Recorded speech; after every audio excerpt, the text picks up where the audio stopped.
here and wash the bloodstains out. Then you can wear them to keep warm.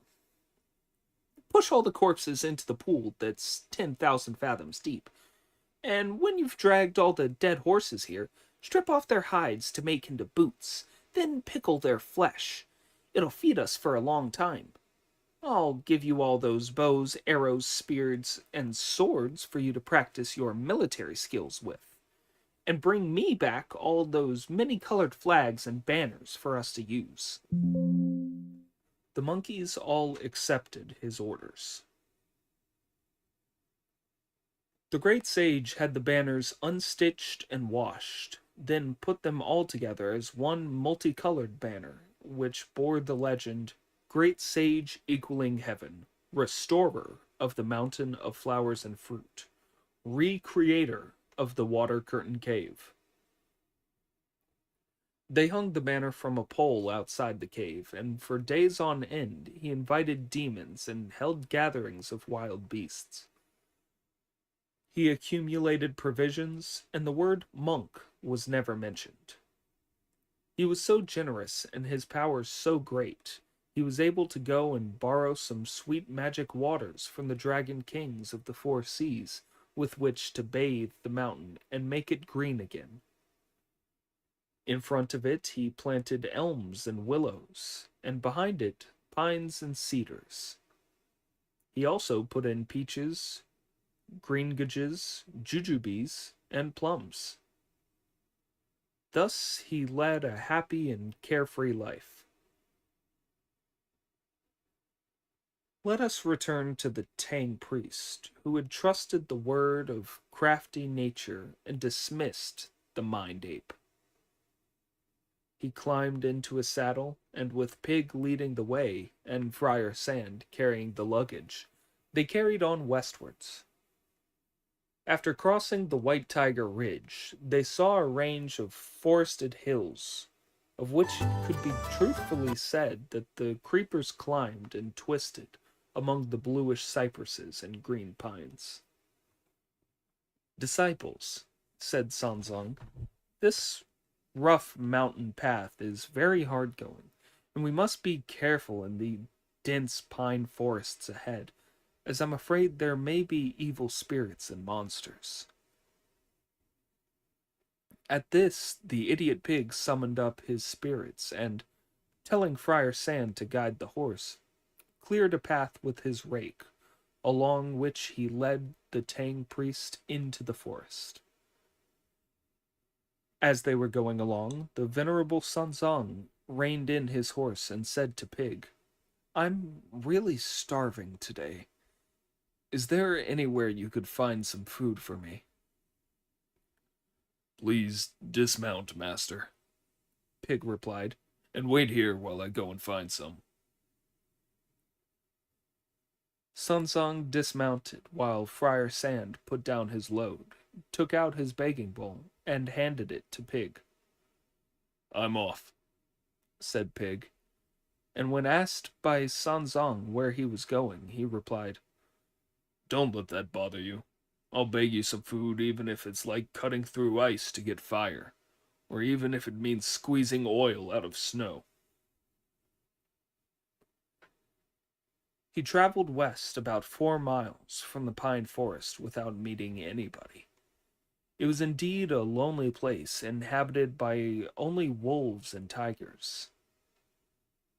The idiot found the going heavy, and he muttered to himself, When Monkey was with us, the old priest could have anything he wanted, but now I have to do it all. How true it is that you have to keep house to realize how expensive rice and firewood are, and raise sons to understand parental love. There's nowhere at all to beg on this road. By now he felt sleepy after all this walking, and thought, If I go back now and tell the old monk that there's nowhere I can beg food, he may not believe I've come this far. I'd better hang around here for another hour or two before coming back.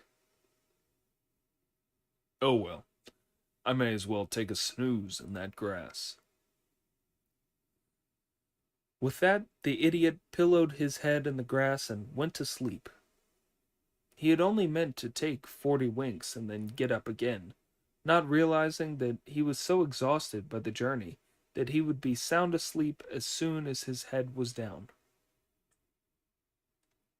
Let us leave Pig asleep there and return to Sanzang in the forest. As he was feeling anxious and unsettled, he said to Friar Sand, "It's late now. Why hasn't Pig come back from begging for food?" "Master," said Friar Sand, "you still don't understand him. He's found out that many of these Westerners give food to monks, and with his big belly he won't be bothering about you. We won't be back till he's eaten his fill." "True," said Sanzong. "If he's greedily stuffing himself somewhere far away, we needn't concern ourselves with him. It's getting late, and this is no place to spend the night. We must find somewhere to stay." "There's no rush, master," said Friar Sand. "You sit and wait here while I go and find him." "Very well," said Sanzong. "Very well. Never mind about the food. It's somewhere for the night that matters." Clasping his precious staff, Friar Sand went off through the pine forest in search of Pig. Sanzang felt thoroughly tired and miserable as he sat alone in the forest, so he summoned up his spirits, leapt to his feet, hid all the luggage in a cache, tethered the horse to a tree, took off his reed hat, and drove his staff into the ground. Then he straightened out his black robes and took a leisurely stroll among the trees to cheer himself up. As he looked at all the wild flowers, he did not hear the calls of the birds returning to their nests. The grass was deep, and the forest paths were narrow, and in his distraction he lost his way. He had started out to cheer himself up, and also to find Pig and Friar Sand. What he did not realize was that they headed due west, while he, after wandering in all directions, was going south. He came out of the forest and looked up to see a dazzling golden light. On closer examination, he saw that it was the golden roof of a pagoda whose gleaming in the setting sun. "What a sad destiny my disciples have," he thought.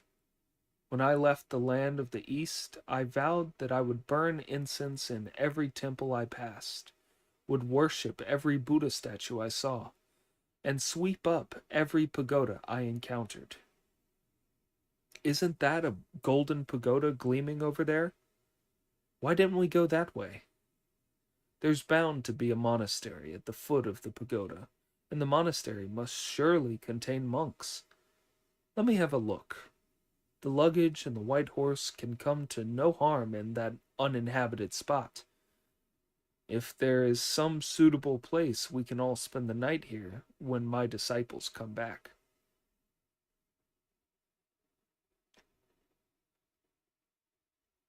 Alas, the venerable Sanzang was once more the victim of delusion. He strode over to the pagoda, and what he saw was a cliff 10,000 fathoms high, a lofty mountain reaching to the firmament. Its roots sunk deep into the earth, its peak thrust up into the sky. On either side were trees by the thousand, while creepers stretched many miles around. The wind made shadows as it bent the tips of flowers. The moon had no root where the waters flowed under the clouds. A fallen tree spanned a deep ravine. Withered creepers were knotted round the gleaming peak. Under the stone bridge ran the water from a spring. On the sacred altar, the ever-burning lamp was as bright as chalk. From a distance, it looked like the three islands of paradise. Close to, it resembled the blessed land of Penglai. Fragrant pine and purple bamboo grew round the mountain brooks. Magpies, monkeys, crows, and apes roamed the lofty ridge. Outside the door of a cave, animals came and went in orderly groups. Among the trees, flocks of birds were briefly seen. Luxuriant grew the green and scented herbs, as the wildflowers bloomed in all their glory. This was clearly an evil place that the deluded priest approached. Sunzong stepped out and was soon at the gate of the pagoda. Seeing a curtain of speckled bamboo hanging inside, he lifted it up and went in. He raised his head and saw an evil monster sleeping on a stone bed. Do you know what he looked like? A dark blue face, white fangs, a huge gaping mouth. On either side of it were matted hairs, all stained with fat and grease. The purple tufts of his beard and mustache made one think of splayed out lychee shoots. His nose was as hooked as a parrot's beak, his eyes as dim as stars in the dawn. His two fists were the size of a monk's begging bowl. His indigo blue feet were like a pair of logs. The pale yellow robe that was flung across him was grander than a brocade cassock. The sword in his hand gleamed and flashed. The rock on which he slept was exquisite, smooth, and flawless. As a little fiend, he had marshaled ant formations. When a senior demon, he had sat in the wasp's headquarters. At the sight of his awe-inspiring might, all would shout out, calling him master. He had created 3 men drinking in the moonlight, and had magicked out of the wind cups of refreshing tea. Consider his tremendous supernatural powers. In the wink of an eyelid, he could be at the ends of the earth. In wild forests, he could sing like a bird. Deep in the bush, he would stay with snakes and tigers. When an immortal farms the land, it bears white jade. When a Taoist master tends the fire, he produces elixir. Although this little cave mouth did not lead to the Avicii hell, yet this ferocious monster was a bull-headed demon. Sunzong was so terrified at the sight of him that he shrank back, his whole body numb with terror. No sooner had he turned to go than the monster, whose powers really were tremendous, opened a fiendish eye with a golden pupil and shouted, "Who is that outside the door, little ones?" A junior devil poked his head out to look, saw a shaven-headed priest, and ran in to report. "A monk, your majesty. He has a large face and a round head, and his ears hang down to his shoulders. His flesh looks most tender, and his skin is extremely delicate. He's a very promising monk." The monster cackled and said, "This is what they call a fly landing on a snake's head, or food and clothing presenting themselves to you. Go and catch him for me, lads, and bring him back here. I'll reward you well." The junior demons rushed out after Sun Zong like a swarm of bees, and Sun Zong, in his alarm, started to run so fast he seemed to fly. But he was so terrified that his legs were soon like numb jelly, and on top of this, the path was very uneven, and it was twilight in the deep forest. He could not move fast enough, and the junior demons picked him up and carried him back. A dragon in shallows falls victim to shrimps. A tiger on the plain can be put upon by dogs. Although good deeds always run into trouble, the Tang priest on his westward journey has been most unlucky.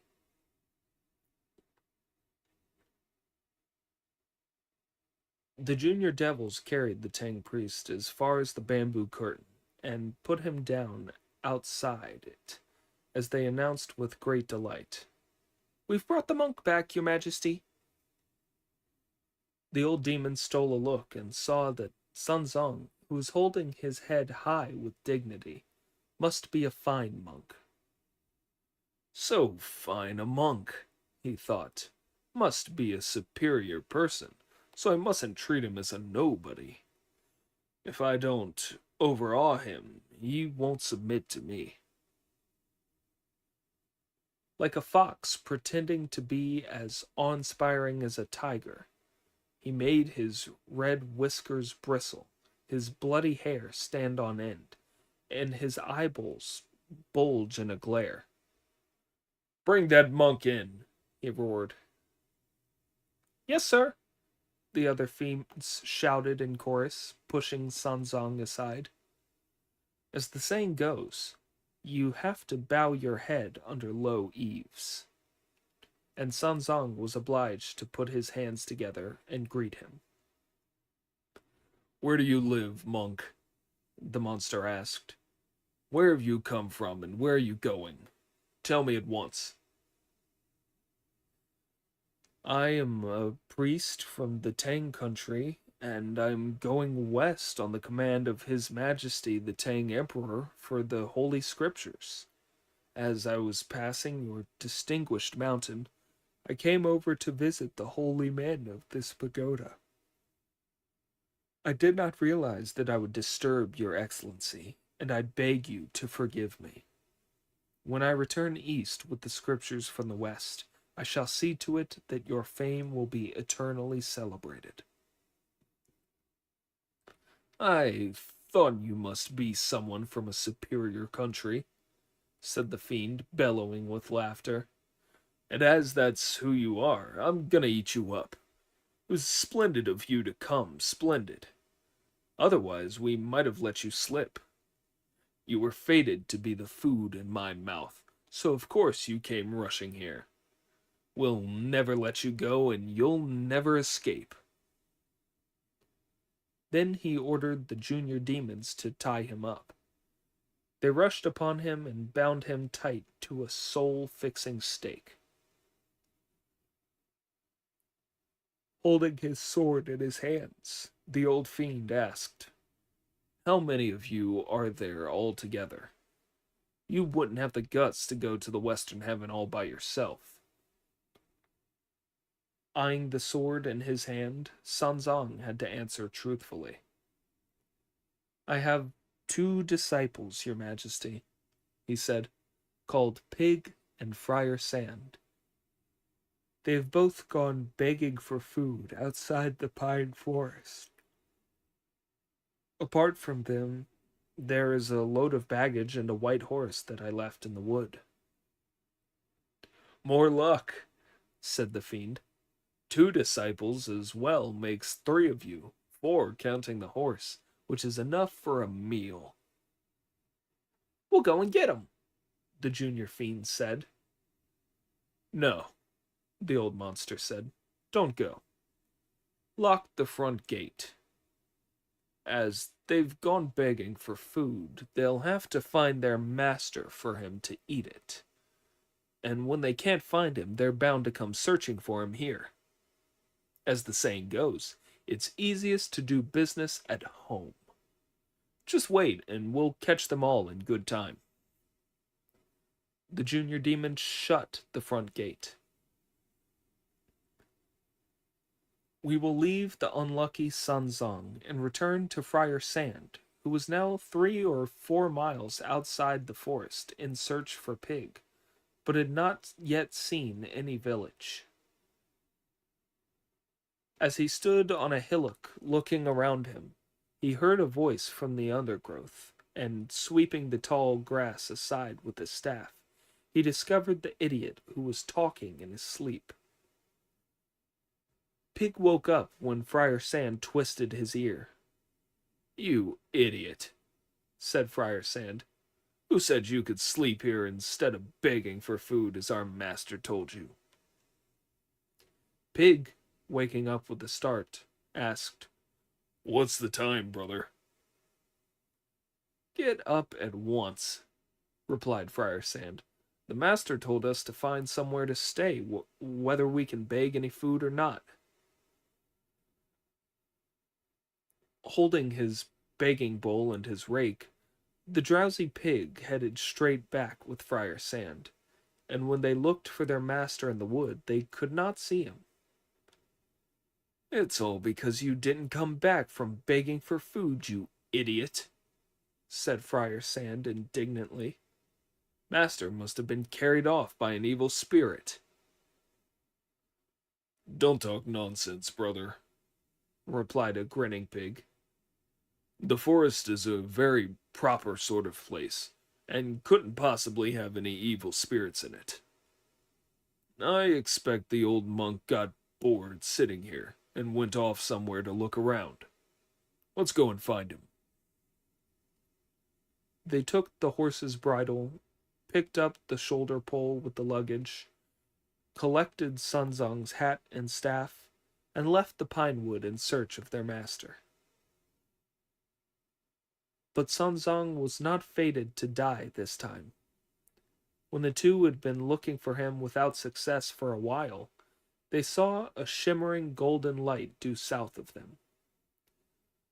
"Blessed indeed are the blessed, brother," said Pig. "Look where our master must be staying. That light is coming from a pagoda, and they would be bound to look after him well. I expect they've laid on a meal and are making him stay to eat it. Let's get a move on and have it out ourselves.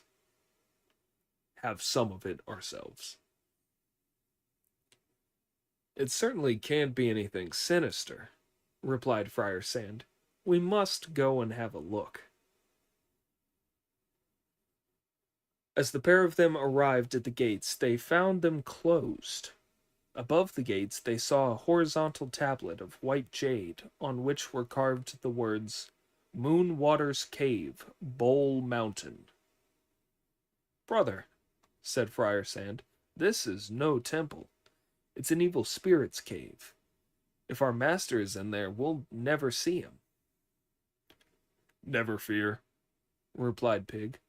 "Tether the horse and mind the luggage while I ask news of him."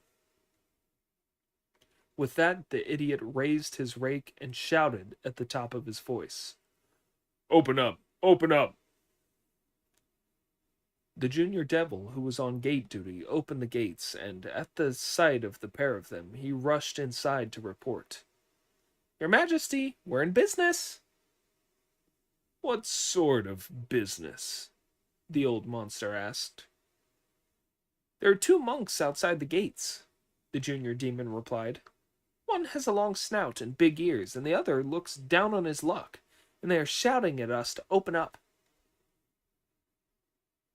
"That means Pig and Friar Sand have come looking for him," said the old monster. "Ha! They were bound to. What brought them here? They look stupid, but I'd better treat them with respect." He called for his armor to be put on, and when the junior demons had brought it and fastened it on, he took his sword in his hand and marched straight out of the cave. When Pig and Friar Sand, who were waiting outside, saw the ferocious demon come out. This is what he looked like. A blue face, a red beard, and scarlet hair blowing free. Golden armor dazzling bright.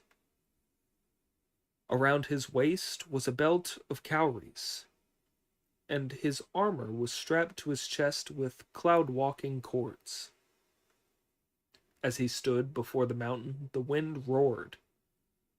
Mighty were the waves when he roamed across the seas. A pair of indigo muscled hands held a soul-chasing, life-snatching sword.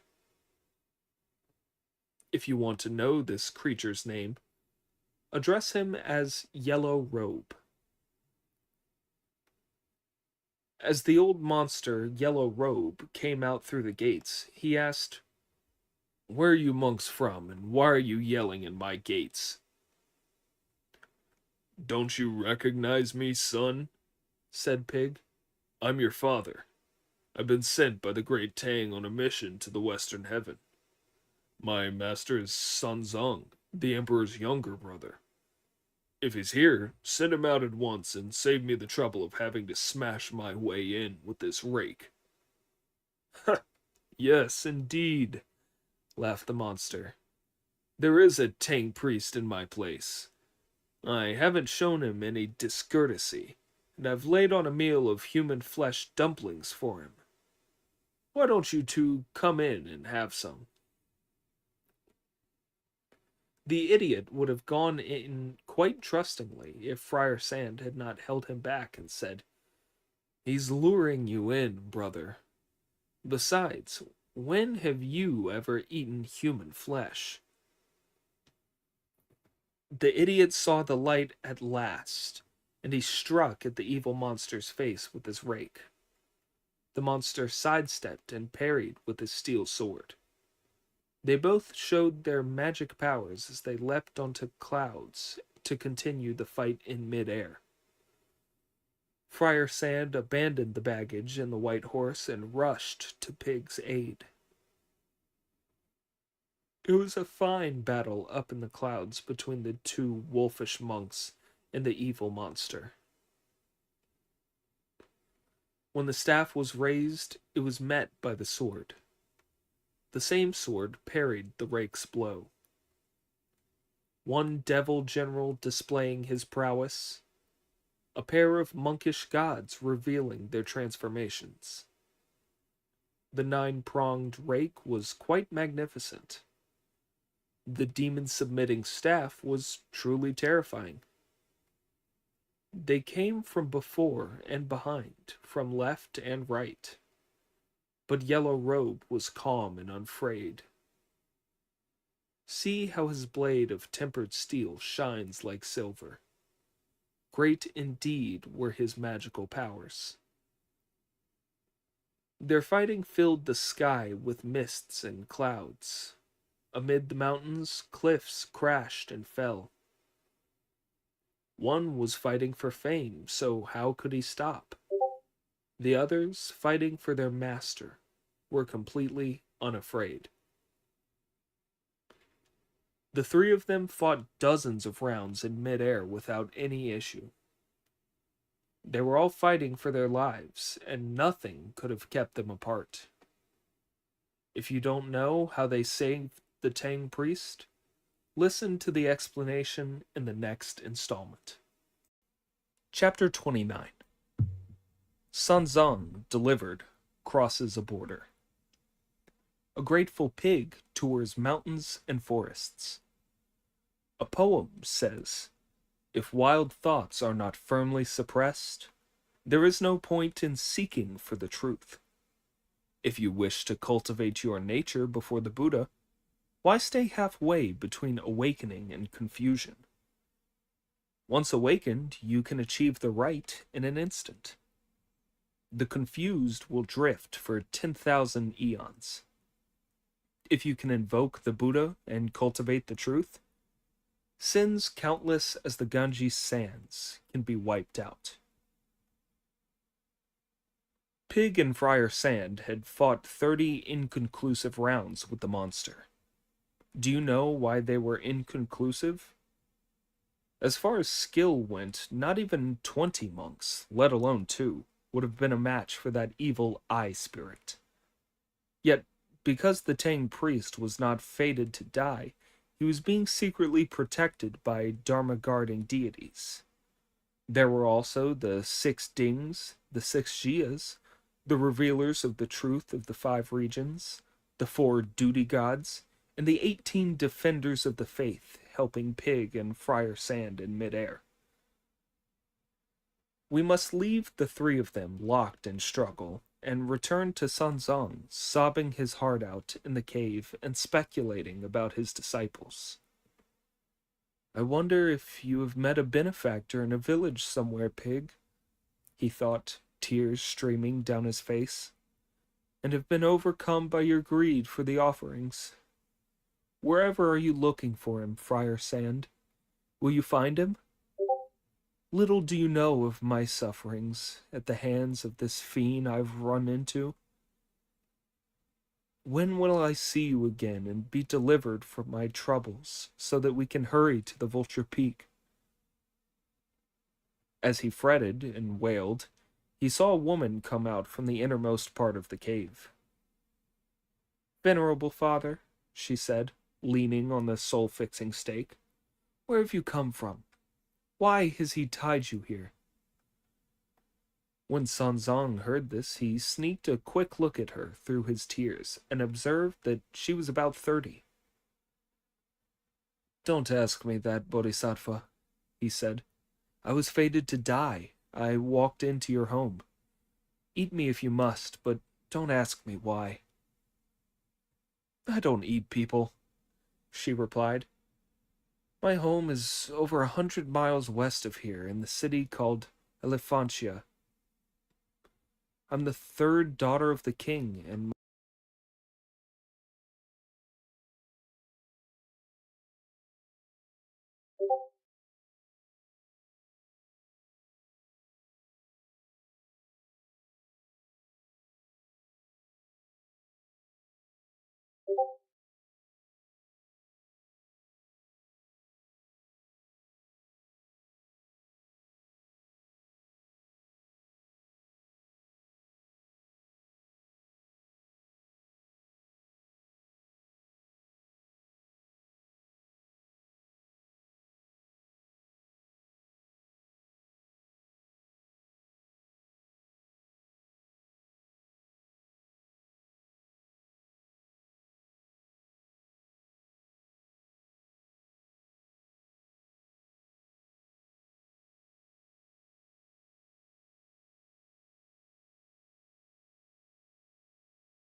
to tell you.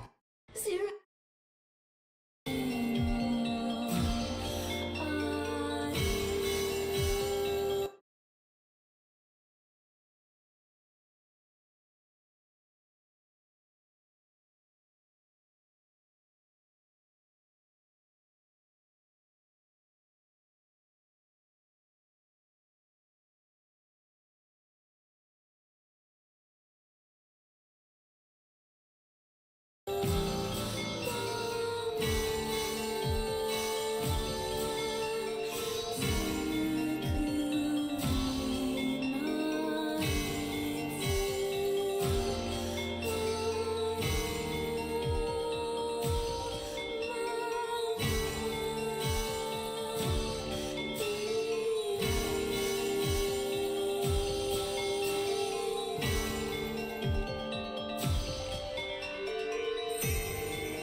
Kill anyone. I only want to kill my sisters.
ネバブリンクリングレイブセリュウインチュヨメマリ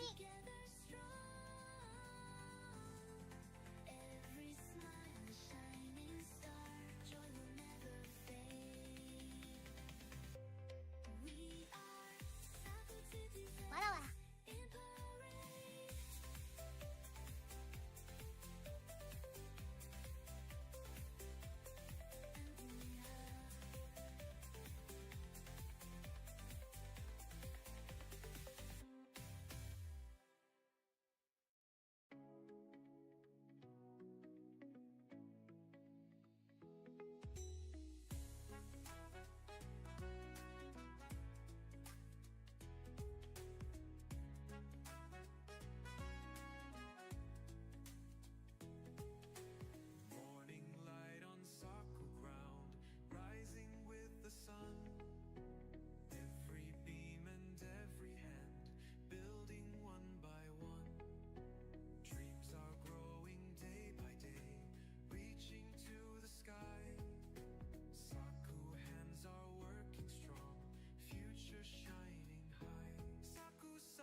今作先生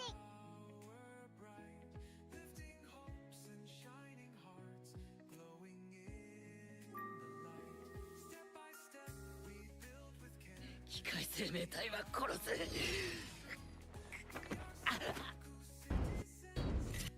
君たちはナイエス、来ると思っていたよ。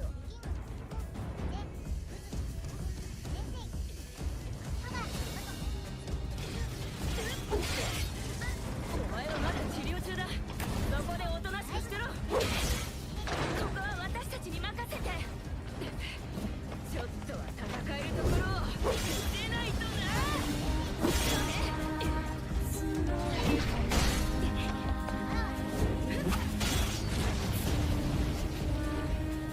まったく世話が焼けるな、ナイエス。今度は最後まで治療させてね。機械生命体多数接近。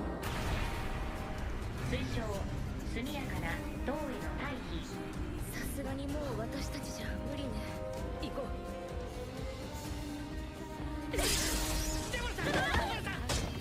報告ステルストラップの発動を確認。大丈夫ですか？立てるなら急いで避難を。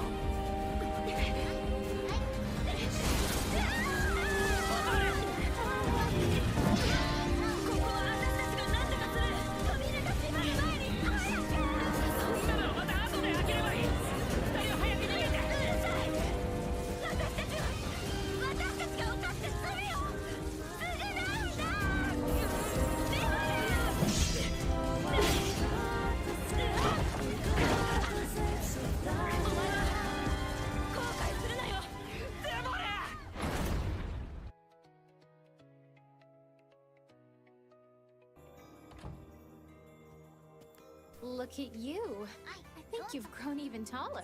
Yeah? リススキル It's hard for me to tell anymore. But you haven't changed a bit, Popola. What's your secret? I see your flattery skills are improving as well. No, it's true. You look the same as the day I first met you. Okay, now you're just embarrassing me. Anyway, here. This is from Emil. Well, well. Perhaps the time has come to save Kaine. I take it this means you'll be leaving the village. Sorry. I know the shades have been rough lately. It's okay. Go. ポエムリスグドわらわら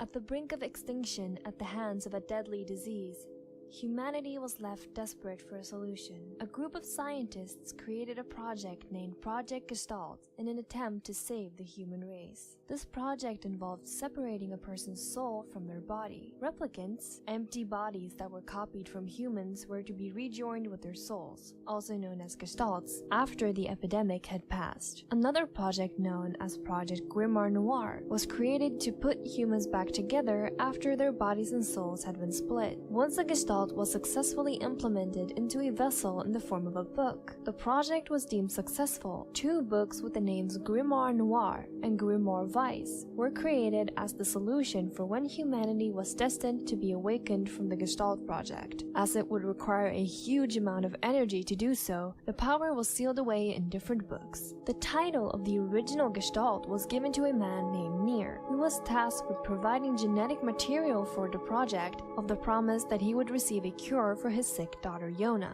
In order to have someone who could look over the project as the humans slept, androids were created. And so, several models of twin androids with the names Devola and Popola were born. Their one job was very straightforward: function as observers for Project Gestalt. That was the sole reason that they'd been created, although as observer and Popola did. And so, one who could look over the project as the humans slept, androids were created. And so, several models of twin androids with the names Devola and Popola were born. Their one job was very straightforward: function as observers for Project Gestalt. That was the sole reason that they'd been created. Although all of the Devola and Popola models carried themselves with pride, seeing as they'd been entrusted with the future of humanity, they felt anxious as well. But because all of the models were created as twins, they never had to carry their burden alone. As several pairs of twins were created, they were all given specific areas to supervise until the promised day, when humanity was to be awakened once more. However, as the years passed on, the project started failing when the replicant bodies would relapse due to becoming self-aware, which in turn would cause their gestalts to turn hostile. The relapses would result in replicants catching a disease known as the Black Scrawl, only for them to eventually die. Relapses were quickly becoming frequent, and so the Black Scrawl started spreading fast. This left the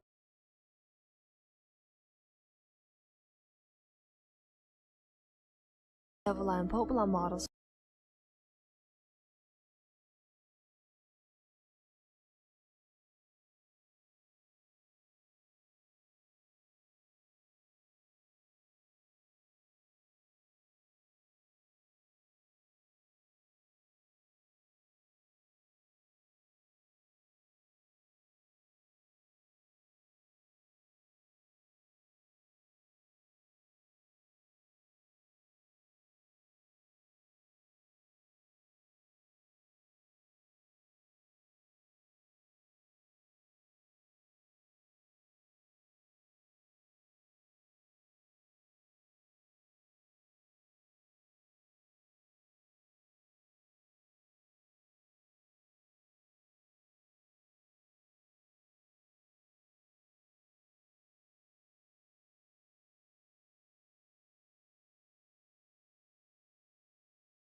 frustrated and without a solution. In order to not let the replicants know that the project was failing, Devila and Popola would act as if nothing was wrong. But when it was just the two of them, they would hold each other close in fear. The burden that they were made to bear was heavy, but they could endure it because they had each other. But this caused them to question if their creators knew the fate of the project, and therefore decided to make them a twin model, as the burden of humanity's fate would be too heavy to bear alone. Years went by, and the twin models were still left without a solution for the increasing relapses. They'd always keep a straight face and try to do their work the very best they could, surrounded by relapsing replicants and hostile gestalts. But when a certain group acted out of line, they had to intervene. Nier's replicant was unknowingly threatening to bring the entire project to a halt, which forced the twins that were supervising that area to take action against him. But as a result of Nier's eventual death, Project Gestalt collapsed. After the Devila and Popola models who were set in charge of that specific area failed at their job as supervisors by not only revealing the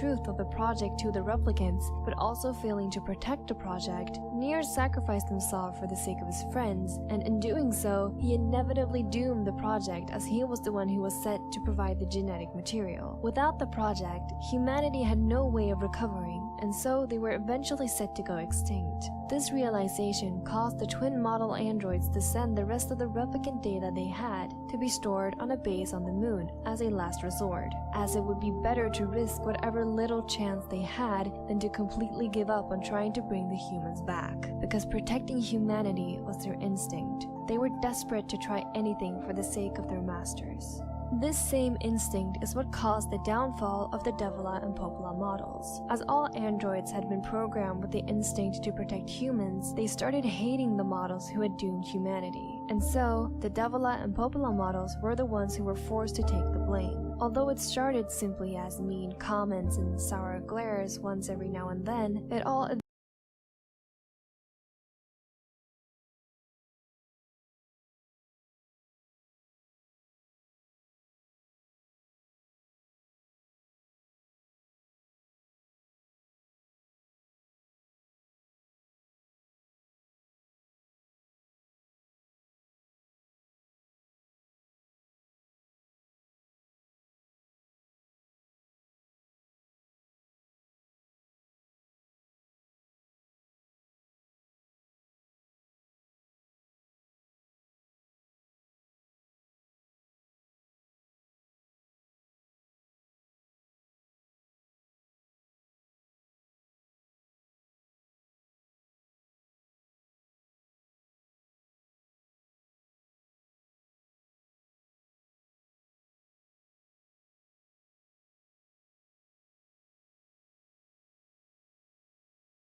味しいよ。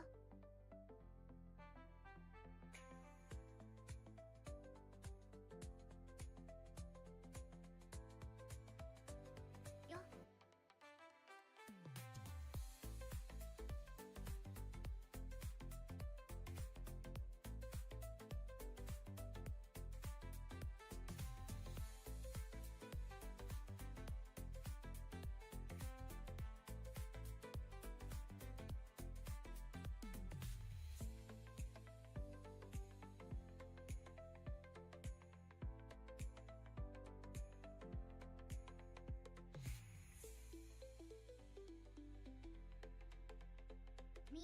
ビングジャケ起動インゲーム。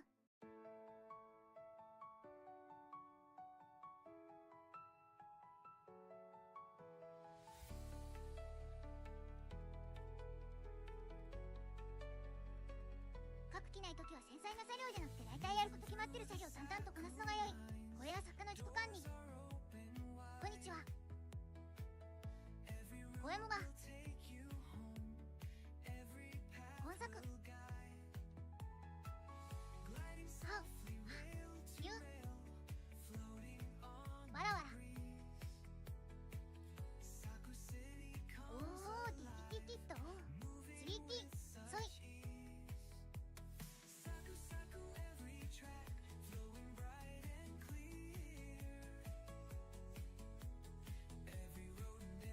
イズジスカイオト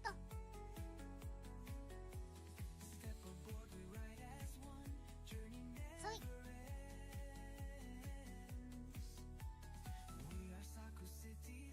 ソイユージャワルイントロダクションサクオトクドサク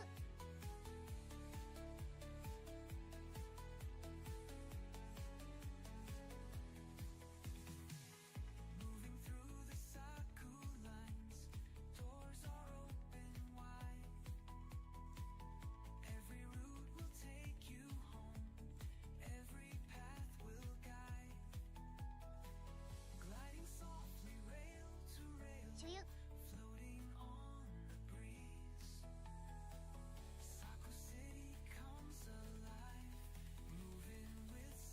ラメン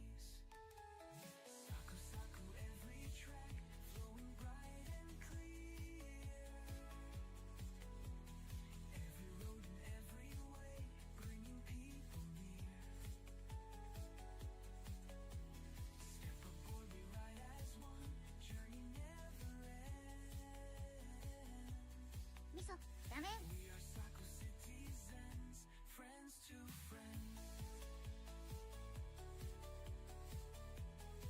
サクヤムヤム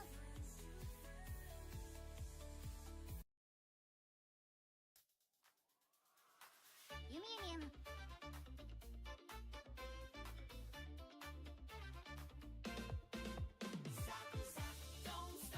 エニ辛いラメン水ベストラメンメンアイチュジャカンアイミスゼレドテイ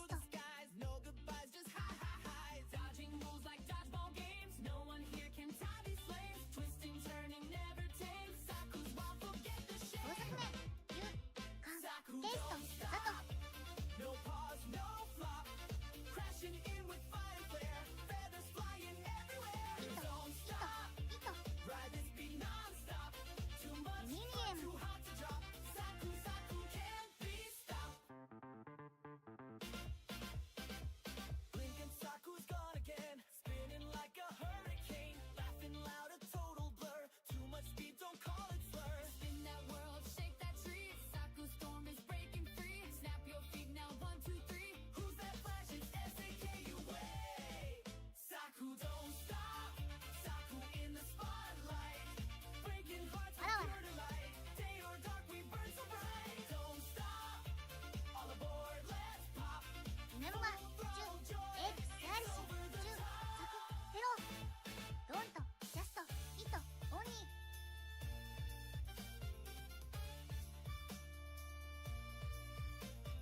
too high, stole a snack and zoomed the sky, dancing wild on grandma's cake. Saku, give us all a 先 break. 生スクワ We ット laugh, we cheer, we spin, cause you're a chaos king within. One more time, hear us shout, let that Saku spirit out. Be a good Saku, just like me today.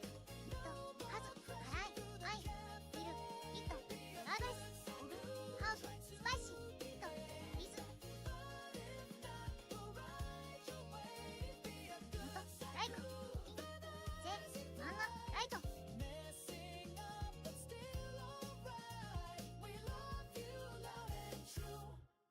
So be wild and goodish too.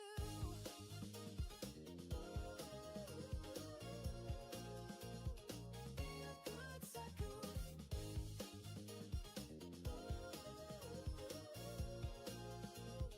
Be a good Saku. Saku drew on all the walls. Saku danced in shopping malls. Oops again, I'm oh well we Saku. know. The king of Saku's got Respect that Harry. super show. インファクトアイアムブルーリングサメシルバー What they please. We can't stay mad, it's true. Be a good Saku. We believe in you, we believe in you. Be a good Saku. Saku all the way. You break the rules in your own way.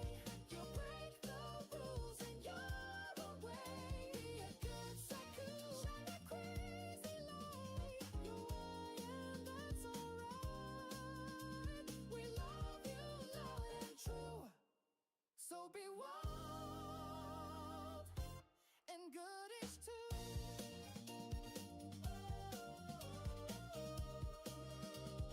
Be a good Saku. リズキラームーブ Be a good Saku. Be a good Saku. Hey, Saku. ルクハウディスカルシンリズワラ Now be a good Saku. Woke up late, you flew too high, stole a snack and zoomed the sky, dancing wild on grandma's cake. Saku, give us all a break, but we laugh, we cheer, we spin. ラインソ Cause フ you're ト our ワラワラ chaos king within. One more time, hear us shout, let that Saku spirit out. Be a good Saku, just maybe today. No more crashing through the 分散散動は体重管理にとても効果的ですバトユコルザトマウエルビスラインブライア加減 Be a good Saku, fantasy fly, messing up but still alright. We love you loud and true, so be wild and good-ish too. Saku drew on all the walls. Saku danced in shopping malls. Oops again, oh well we know. Saku's got that super show. Spin, smile, glide, tease. Saku does just what they please. We can't stay mad, it's true. Be a good Saku. We believe in you. Be a good Saku. 先生タイヤードノムスクワッツワラワラ Good Saku. Shine that crazy light. You're wild, and that's alright. ゴイングアラウンドルキング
pajamas off, the world is new.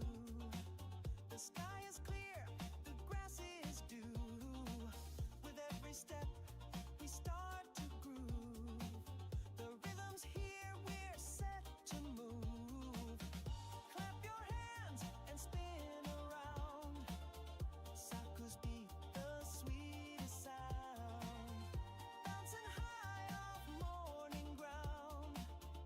This is where the joy is found. Good Saku Saku morning, Saku Saku morning. Singing loud, no need to hide. Let that Saku love collide. Good Saku Saku morning, hearts are brightly glowing. We fly free, no need to fight, 'cause Saku makes it all alright.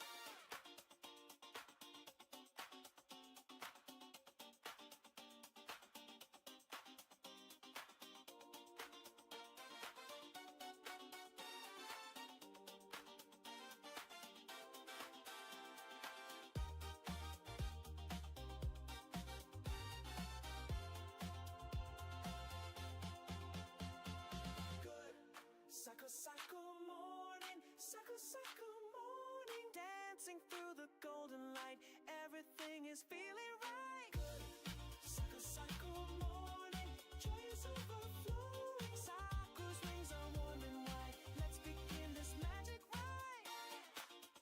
ゆりかわ、色違いはどんな色ですか？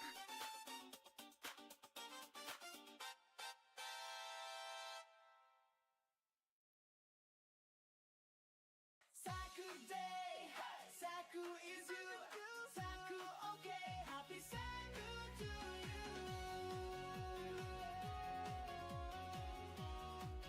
Saku 色違いはありません。 Saku in the morning, Saku in the noon, Saku on the mountain, Saku to the tune. Saku when you're laughing, Saku when you cheer. Wherever there is sunshine, Saku will appear. Saku love, Saku bright, Saku party every night. Saku win, Saku start, Saku time is always right. Happy Saku to you, Saku day, Saku's you. Saku's all through, everything is Saku true. Happy Saku to you, Saku love forever new. Shout loud and make it true. Saku, Saku, happy Saku you.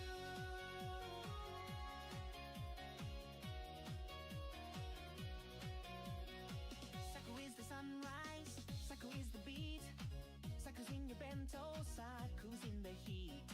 Saku on your birthday, Saku on the floor. Open any window, Saku's at your door. Saku win, Saku bright, Saku party every night. Saku win, Saku spark, Saku time is always right. Happy Saku to you, Saku day, Saku's you. Saku, Saku, Saku thing is Saku true. Happy Saku you, forever the new. Shout it loud and make it true. Saku, Saku, happy Saku you. Saku to you, Saku to you. Saku, Saku, all the world is Saku too. Happy Saku you, now and Saku true. One last time for me and you. Saku, Saku, happy Saku you. Saku, Saku, let's break through. Saku don't care.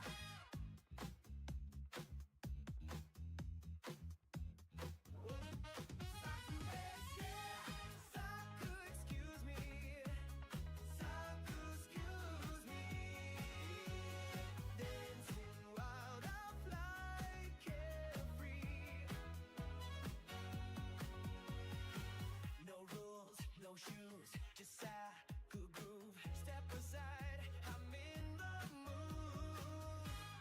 Feathers flashing in the sun, Saku style is #1. Crash your plans, steal the show. Saku comes and steals the flow. Oops, I flew through your party plate. Sorry, now I'm feeling great. Clap your hands, don't hesitate. Saku don't care. Saku, excuse me.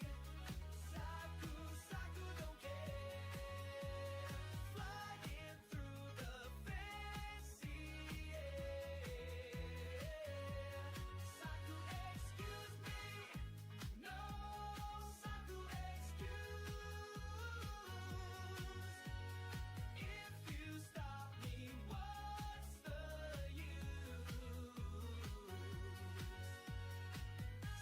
no script, no plan. Saku grooves like no one can. Spicy wings and mango beat. Chaos served on samba heat. Saku left, Saku right. Twist and shout through the night. Oops again, that's alright. Saku lives in pure delight. Saku, excuse me. Rules decline. I'm the beat and I define. Saku, excuse me. Funky and free. No one's harder, can't you see?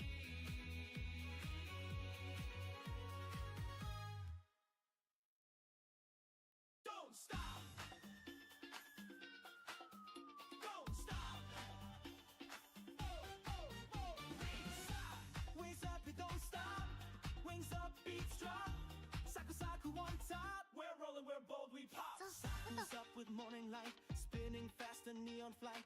Through the streets and through the skies. No goodbyes, just highs. Dodging rules like dodgeball games. No one here can tie these flames. Twisting, turning, never tame. Saku's wild, forget the shame. Don't stop. No pause, no flop. Crashing in with fire and flare. Feathers flying everywhere. Don't stop. Wait, Saku, don't stop. Ride this beat non-stop. Too much fun, too hot to drop. Saku, Saku can't be stopped.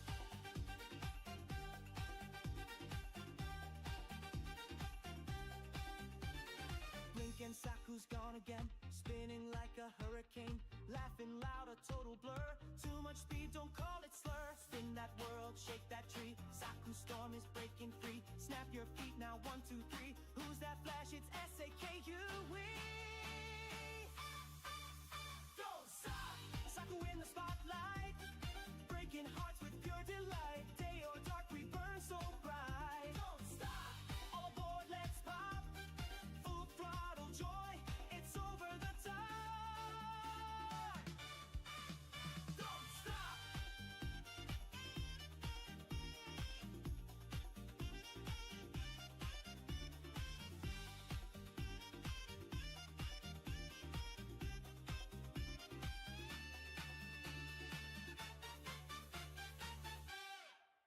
Don't stop. No pause, no flop. Crashing in with fire and flare. Feathers flying everywhere. Don't stop. Play Saku, don't stop. Ride this beat non-stop. Too much fun, too hot to drop. Saku, Saku can't be stopped. 先生、チル、ストリーム、カン、リフレッシュ、ユ、09。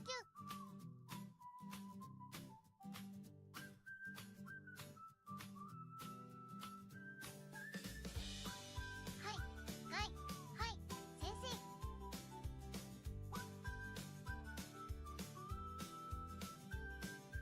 Wake up, sleepyhead, rise and shine. Saku's tapping at the window line. Sun is up and skies are clear. She chirps, let's go, no snoozing here. Coffee's hot, the toast just popped. Saku danced and the rain clouds stopped. Good, it's Saku morning, time to play. Stretch your wings and seize the day. Every worry flies away in this bright and Saku way.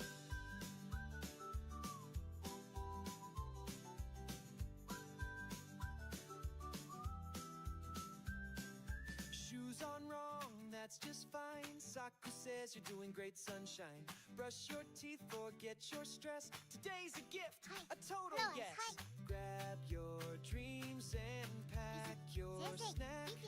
Saku's riding on your back. Good, it's Saku morning, time to cheer.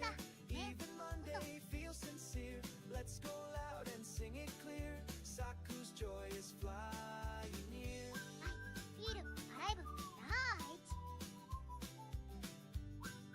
フォト、ホールド。 Say it loud, S-A-K-U. Who's the one that's waking you? It's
is clear.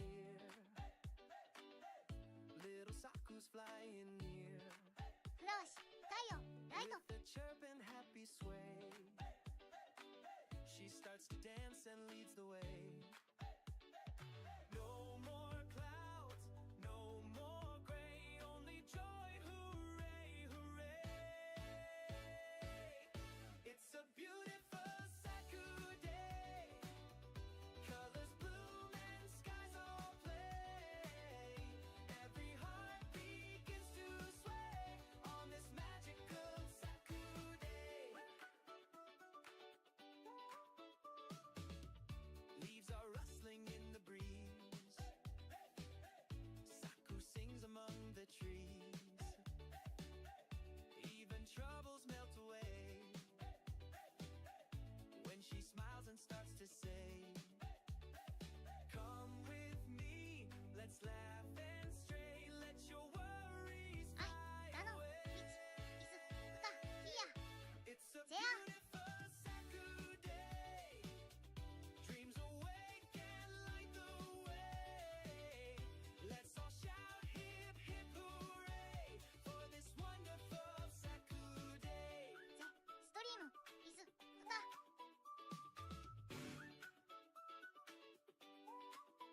やい、チェシーツ。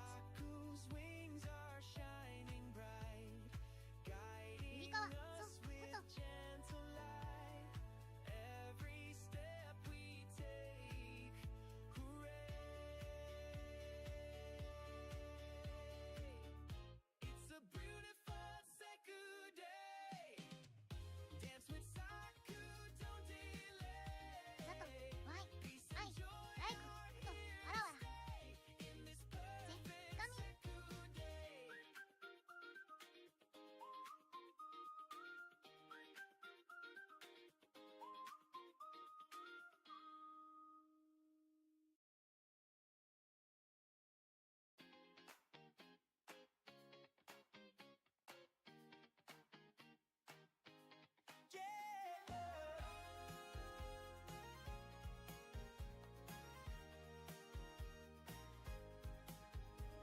The sun is up, the sky is clear. Little Saku's flying near. With a chirp and happy sway, she starts to dance and leads the way. リド、先 No 生、オ more ーダー、の、 clouds, パソコン。 no more gray, only joy, hooray, hooray. It's a beautiful 植木、 Saku ユリイカワ、 day. マイト、ヒ、ベリー、ウト、わらわら。スーパー、ルーパー、サク、 Every サク、 heart スーパー、 begins パソコン。 to sway on this magical Saku 愛、 day. バズ、シク、イエスターデイ、ソウ、愛、カント、キク、ウィズ、ゼ、ストリーム。 Leaves are rustling in the breeze. Saku sings among the trees. Even troubles melt away when she smiles and starts to say, ふ、 come サク、 with me, let's laugh and stray, let your worries fly away. It's a beautiful Saku day. Dreams awake and light Sensei, the way. Sensei. Let's all shout hip hip hooray for this カズ、ゼ、パソコン。 wonderful Saku day.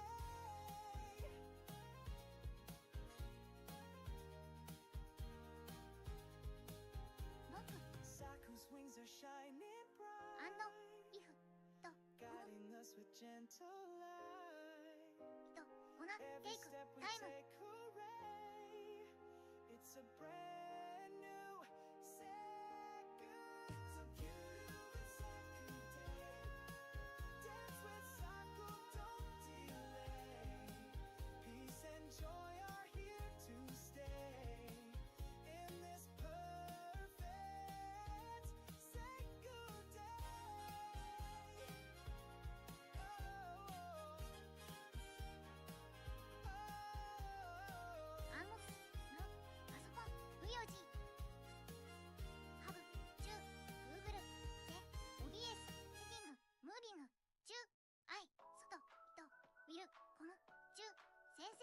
プレイス with just 1 day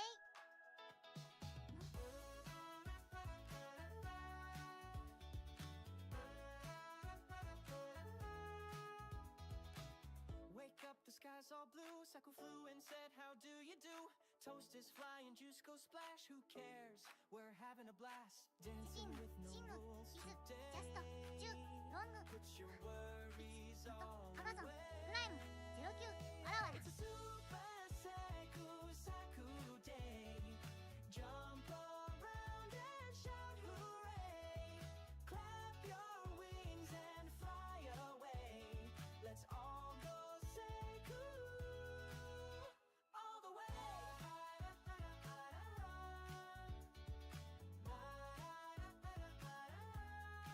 ムーサ Saku 無声 spins サド like a disco king, You wearing chips like a fashion bling. No plan, OBS no stress, no way. Just go Update wild, come out OBS and play. Studio Shoes on the roof, that's okay. 先生 Let's be ハン weird ジェフ in リフ every ゼア way. レイ It's a ジュ super エクスポート Saku OBS コンフ day.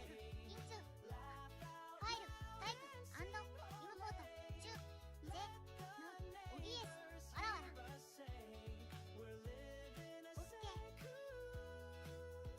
パソコンリスベリーリーフィアンドベリーエクスペンシブジュピレアこのパソコンを使い始めてどれくらいですかはいビル Google とデータ1年半 OK 先生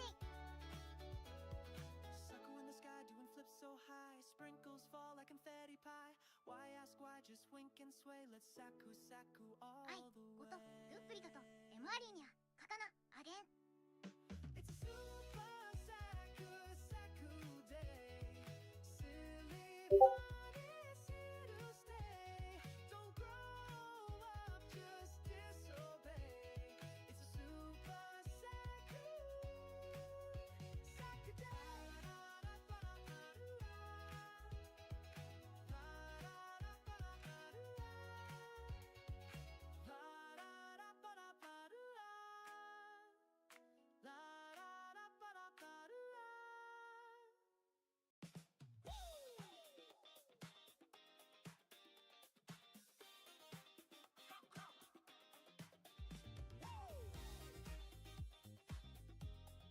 Saku's super hot. Turn it up, feel the beat. Saku's dancing in the じゃ heat. あまだ結構新しいですね Oh, sunglasses on, chips in hand. She's the queen of burning sand. オルソゼア Melted Lisa. ice cream, flying flip flops. Saku shouts, ジュ don't never 若 stop. くゼ Saku, ウィ Saku, ンド super イン hot. ストルドアクアンドファイルズジュムーブゼムシュムパソコンユージングゼセームウィンドアカウントジュアイシンクはいはい AMD ファイルアイデン 9950X サンディ RTX 5090 64GB 32GBX にこんにちはスーパースーパースピーゼアルハイパースーパーサクユージングウィンドウ若くはい先生ネームドセパソコンステアルステアルスピーゼ RHY ステアルステアルあらわらハウアバウトユージングロープボックス Saku screaming out your name. Saku, Saku, super hot. Feeling ドロ spicy. ップボック Saku, スイズ spin アン that オ fan. プション It won't 10 help. あらわ She's ら too fire. Sound the bell. Saku, Saku, CPU super hot. カン Jump ワ and ーク sweat. We アズ like it a lot. Sun ヒー goes タ down. ー Room still 10アイム hot. ユージ Saku, ング Saku, と non-stop OK shot.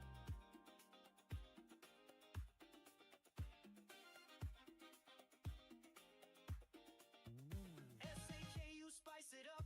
Shout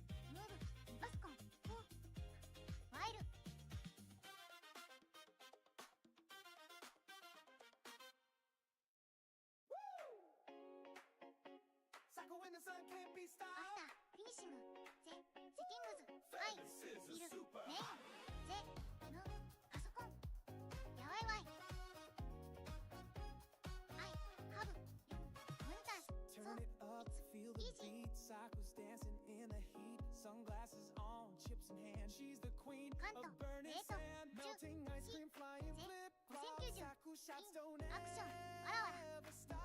コン呼べるパワーモンスもわらわら Feeling spicy. 僕もスクワットしよう Spin that fan, it won't help. ザトアイシンクアバウトとレアリズ Jump and sweat, we like it a ナイトレイン lot. Sun イン goes ストル down, ド no メイビ feel ー hot. ビコズリス Saku イズ so イン non-stop shot. HDD インステドオブ SSD 4モニターズダムアルトラファスト SSD わらわらない Now レイ move ン your tail and stomp your feet. Barbecue is blowing flames. Saku screaming out your ファイ name.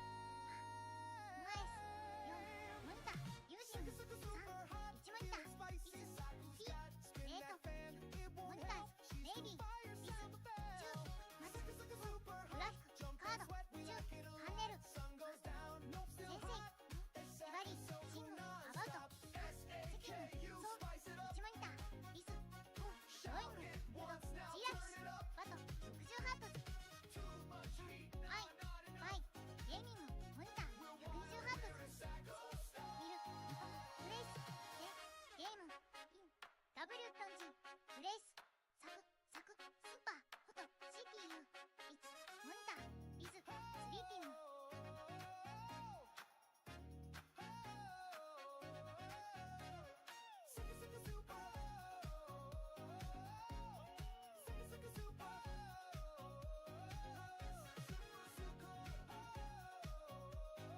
エレクトリックビルイズインセイン Sucker, sucker, super hot. Party blaze, we hit the spot. Even the sun says I'm done, but Saku's fire has just begun. Sucker, sucker, super.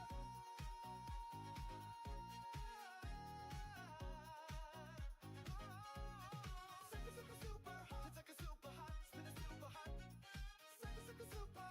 Sucker, super hot. Spin it super hot. アイのエブリシング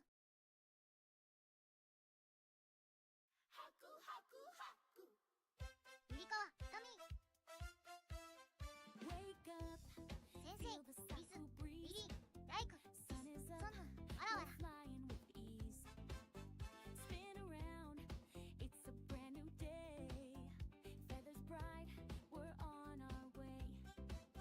5090ミルユースコンオブゲットリスキー粘りサクマストライクサクサクスッパフォト先生スノエジェバルワイノト240ハートズ先生ベースタス1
エブリシノ、ランズ、ファイン、ゾウ、バト、ノト、キュート、ガールズ、グド、サク、パソコン。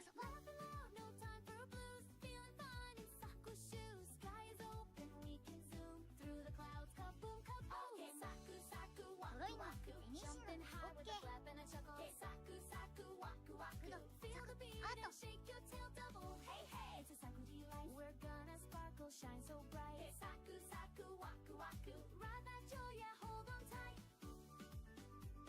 I'll hide. I'll hide. I'll hide. B, start. スムヤ。先生、メイク、シュー、ムイネ、SSD、コムズ、ビズ、ヒートスキン、エバリー、パソコン、カン、ドロイング、リズ、フード、アイ、オト、オンリー、アイゴ、12,400円、3006周期、140ハートズ、2K、144ハートズ、リス、3、イナ、ナイト、レイン、わらわら、エス、ベリー、アノイング、チュー、ハブ、オンリー、モニター、こんばんは。先生、ワンツ、パワー。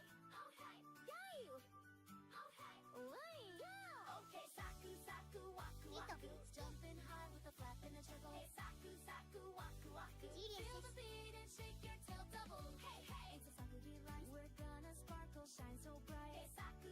ヒール、ライク、144ハートズ、リズ、グド、エブリシノ、イフ、ユー、レイ、ノト、オナ、ビ、ライク、プロ、ゲーマー、ソムシング、ヒートシンク、プロバブリー、ヒートシンク。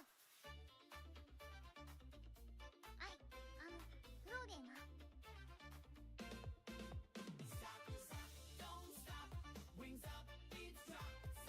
わらわら。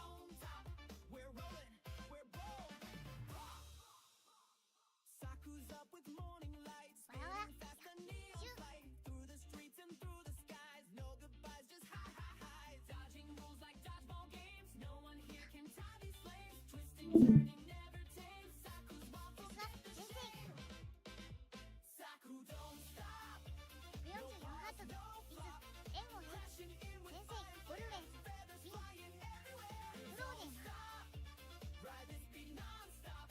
Too much fun, too hot to drop. ユー、ハブ、アン、エディティング、ソフトウェア、ワイル、プレイング、アイ、ダウト、フィニッシュの、カン、ビ、グド、フォー、ゼ、パソコン、わらわら、ゴド、ゲーマー、わらわら、アイチアナイン、アイ、シュド、セイ、ボイング、チュー、ビ、FPS、ディスポーツ、5.0、ムイネ、SSD、ゲト、ビ、フォト、Saku in the spotlight.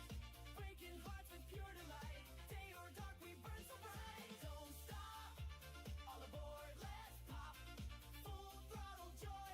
It's over the top. ネクスト、ザク、パソコン、ユー、ハブ、カインド、ザク、フロム、ミ、イフ、ゼ、パソコン、シュー、フォト、カン、オルウェイズ、スト、ド、イン、ゼ、フリーザー、UFF、バト、カポ、Saku don't stop. No pause, no 先生、リズ、プロ、ゲーマー、バト、スーパー、プロ、エクサク、プロ、プレイヤー。 beat non-stop. Too much fun, too hot to drop. Saku, Saku, please stop. わらわら、 Saku, I プロ saw that. の Feathers up, now be a good Saku.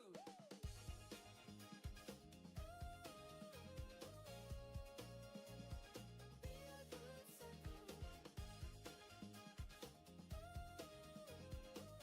カント、レジスト、ゼ、ザク、アンチ、わら、ビ、こんにちは、ザク、ちゃん、 Seconds in the sky, dancing wild on grandma's cake. Saku, give us all a break. ベル、アイ、バト、ゼ、ベスト、シム、オブ、クリーム、アイテム、アイ、シンク、オッケー、ゼ、ユリガワ、ファイルズ、ジモン、 No more crashing through the cafe. Be a good Saku. Try to behave, but if not, we'll ride your wave. Be a good Saku. Feathers in flight, messing up, but still 144ハートズ、リズ、イナ、先生、チュー、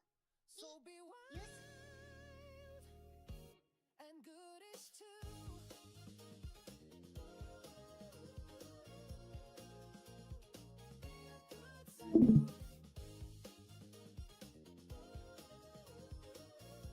トレイン 4K60Hz マクシアムクオリティランなおパソコン danced in shopping malls. Oops again, oh well we know Saku's got that super show.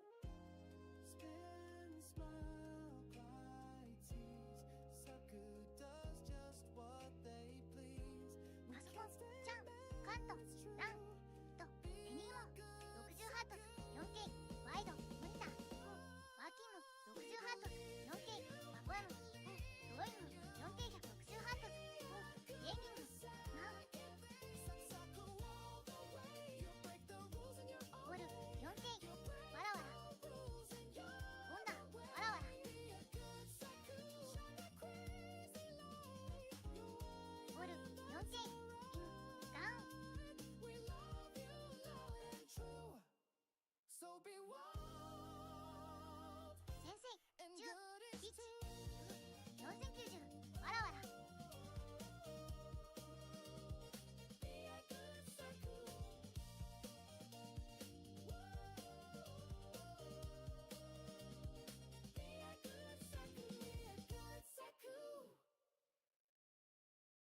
先生パソコン見るターン緊張エリクサー中マチサクパワー100クローム40ジェイテジゲーミングペイントソフトOBS バトイフゼムスタブラグ先生見るマント中チェインズゼゲームモニター中 2K ドアわらわら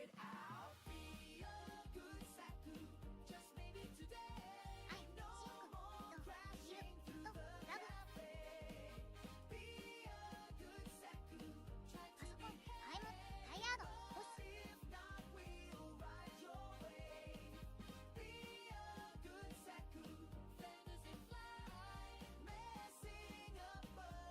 ーカントアークニオンアイバイユサクパソコンベルドン Saku drew on all the walls. Saku danced in shopping malls. Oops again, oh well we know Saku's got that super show. Spin, smile, glide, tease. Saku does just what they please. We can't stay. わらわら It's true. あと Good Saku, we believe in you. Be a ボールゼグクワリティエクイプメントゼムパソコンソフトハード You're wild, and that's alright. パソコンちゃんハズトライハベスト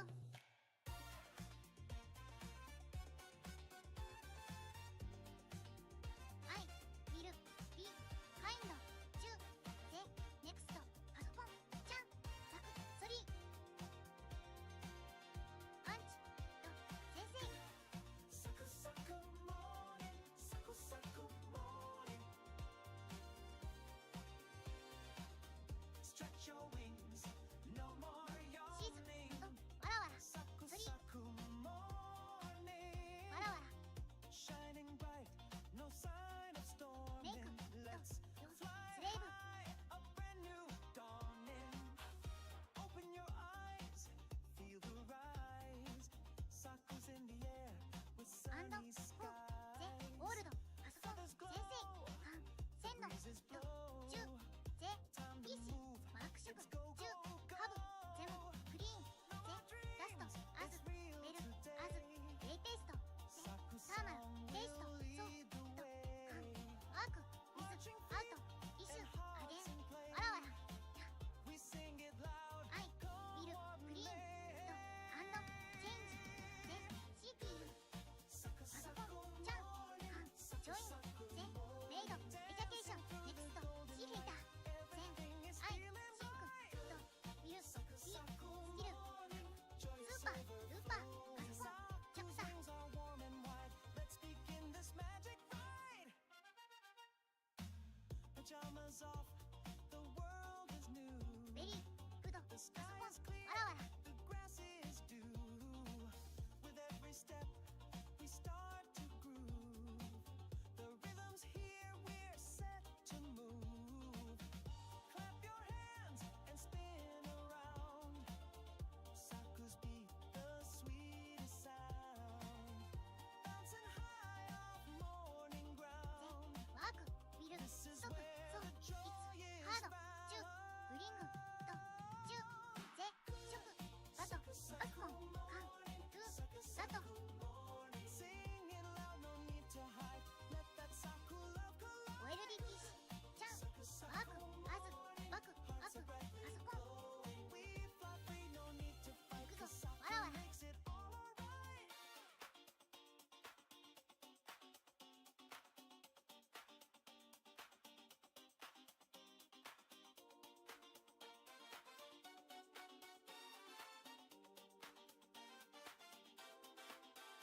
ゆ、ちゅ、ぜ、しょく、ちゅ、リフレッシュ、アンド、ゼン、ブリング、ユ、バク、ホーム、メイク、ユ、ワーク、オーバータイム。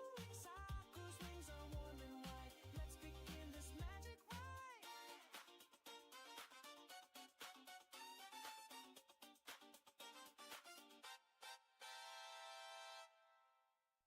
オナ。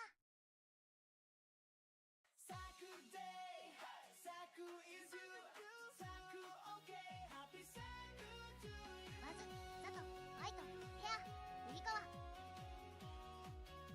フライング。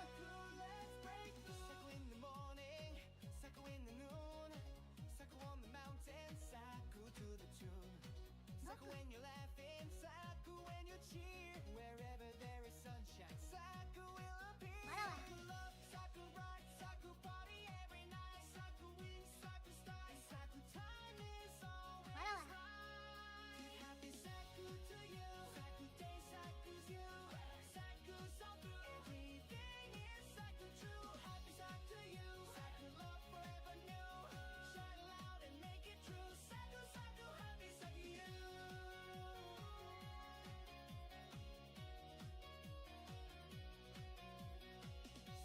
Sunrise, Saku is the beat. Saku's in your bento, Saku's in the heat. Saku on your birthday, Saku on the floor. Open any window, Saku's at your door. Saku wins, Saku bright, Saku party every night. Saku wins, Saku spice, Saku time is always right. Happy Saku to you, Saku day, Saku's you. Saku, Saku. 先生、ビル、ハブ、ゼ、4090、まず、若く、レン、ゼ、5090、レールド、マイ、サク、ロード、わらわら、奥、わらわら。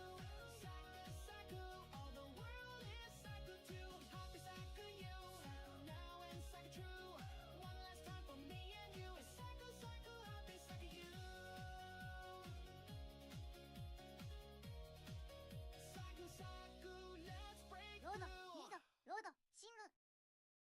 Saku don't care.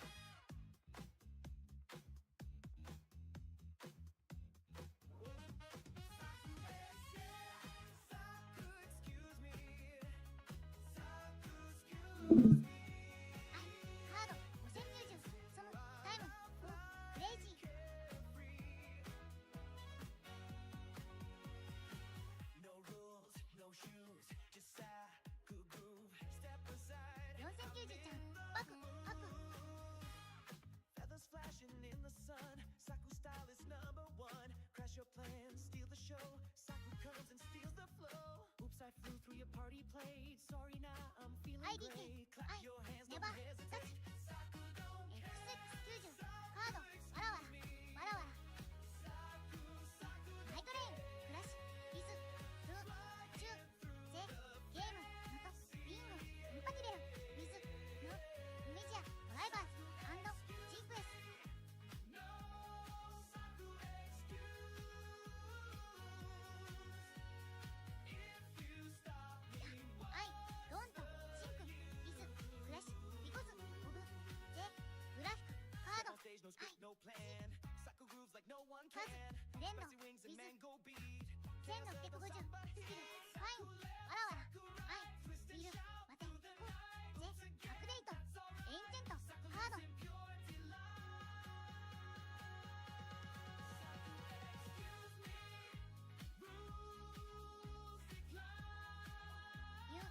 ン、ダウングレード、ジープ、ドライバー。先生、アイ、ユーズド、1080、イ、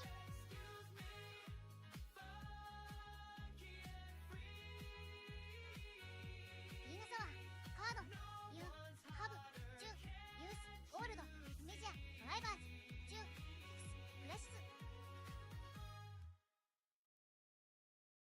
Don't stop. アット、オクライ、ゼ、オート、わらわら、アイ、ドンティン、イービン、ハズ、パソコン、オクライ、リッチ、バージョン、リズ、 Wings up, グド、 beats drop. Saku Saku on top. We're rolling, we're bold, we pop. Saku's up with morning light, spinning fast a neon flight through the streets and through the skies. No goodbyes, just high, high highs. Dodging Good. rules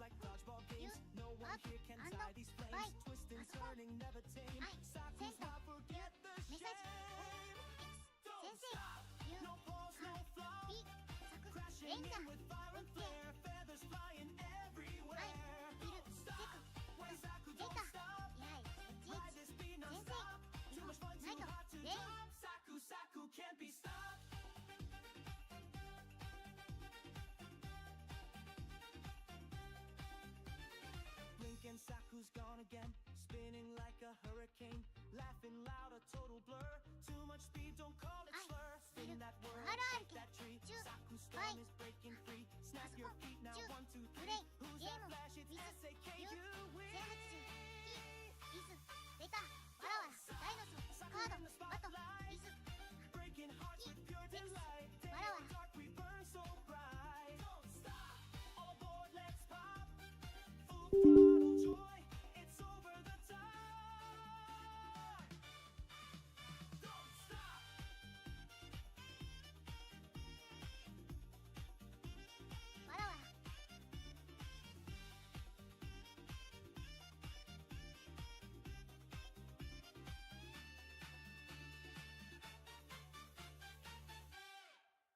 Don't stop, no pause, no flop.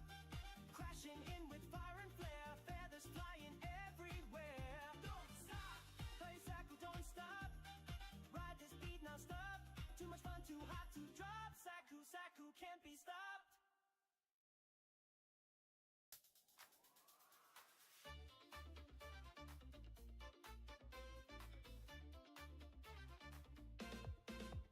Saku, Saku, don't stop.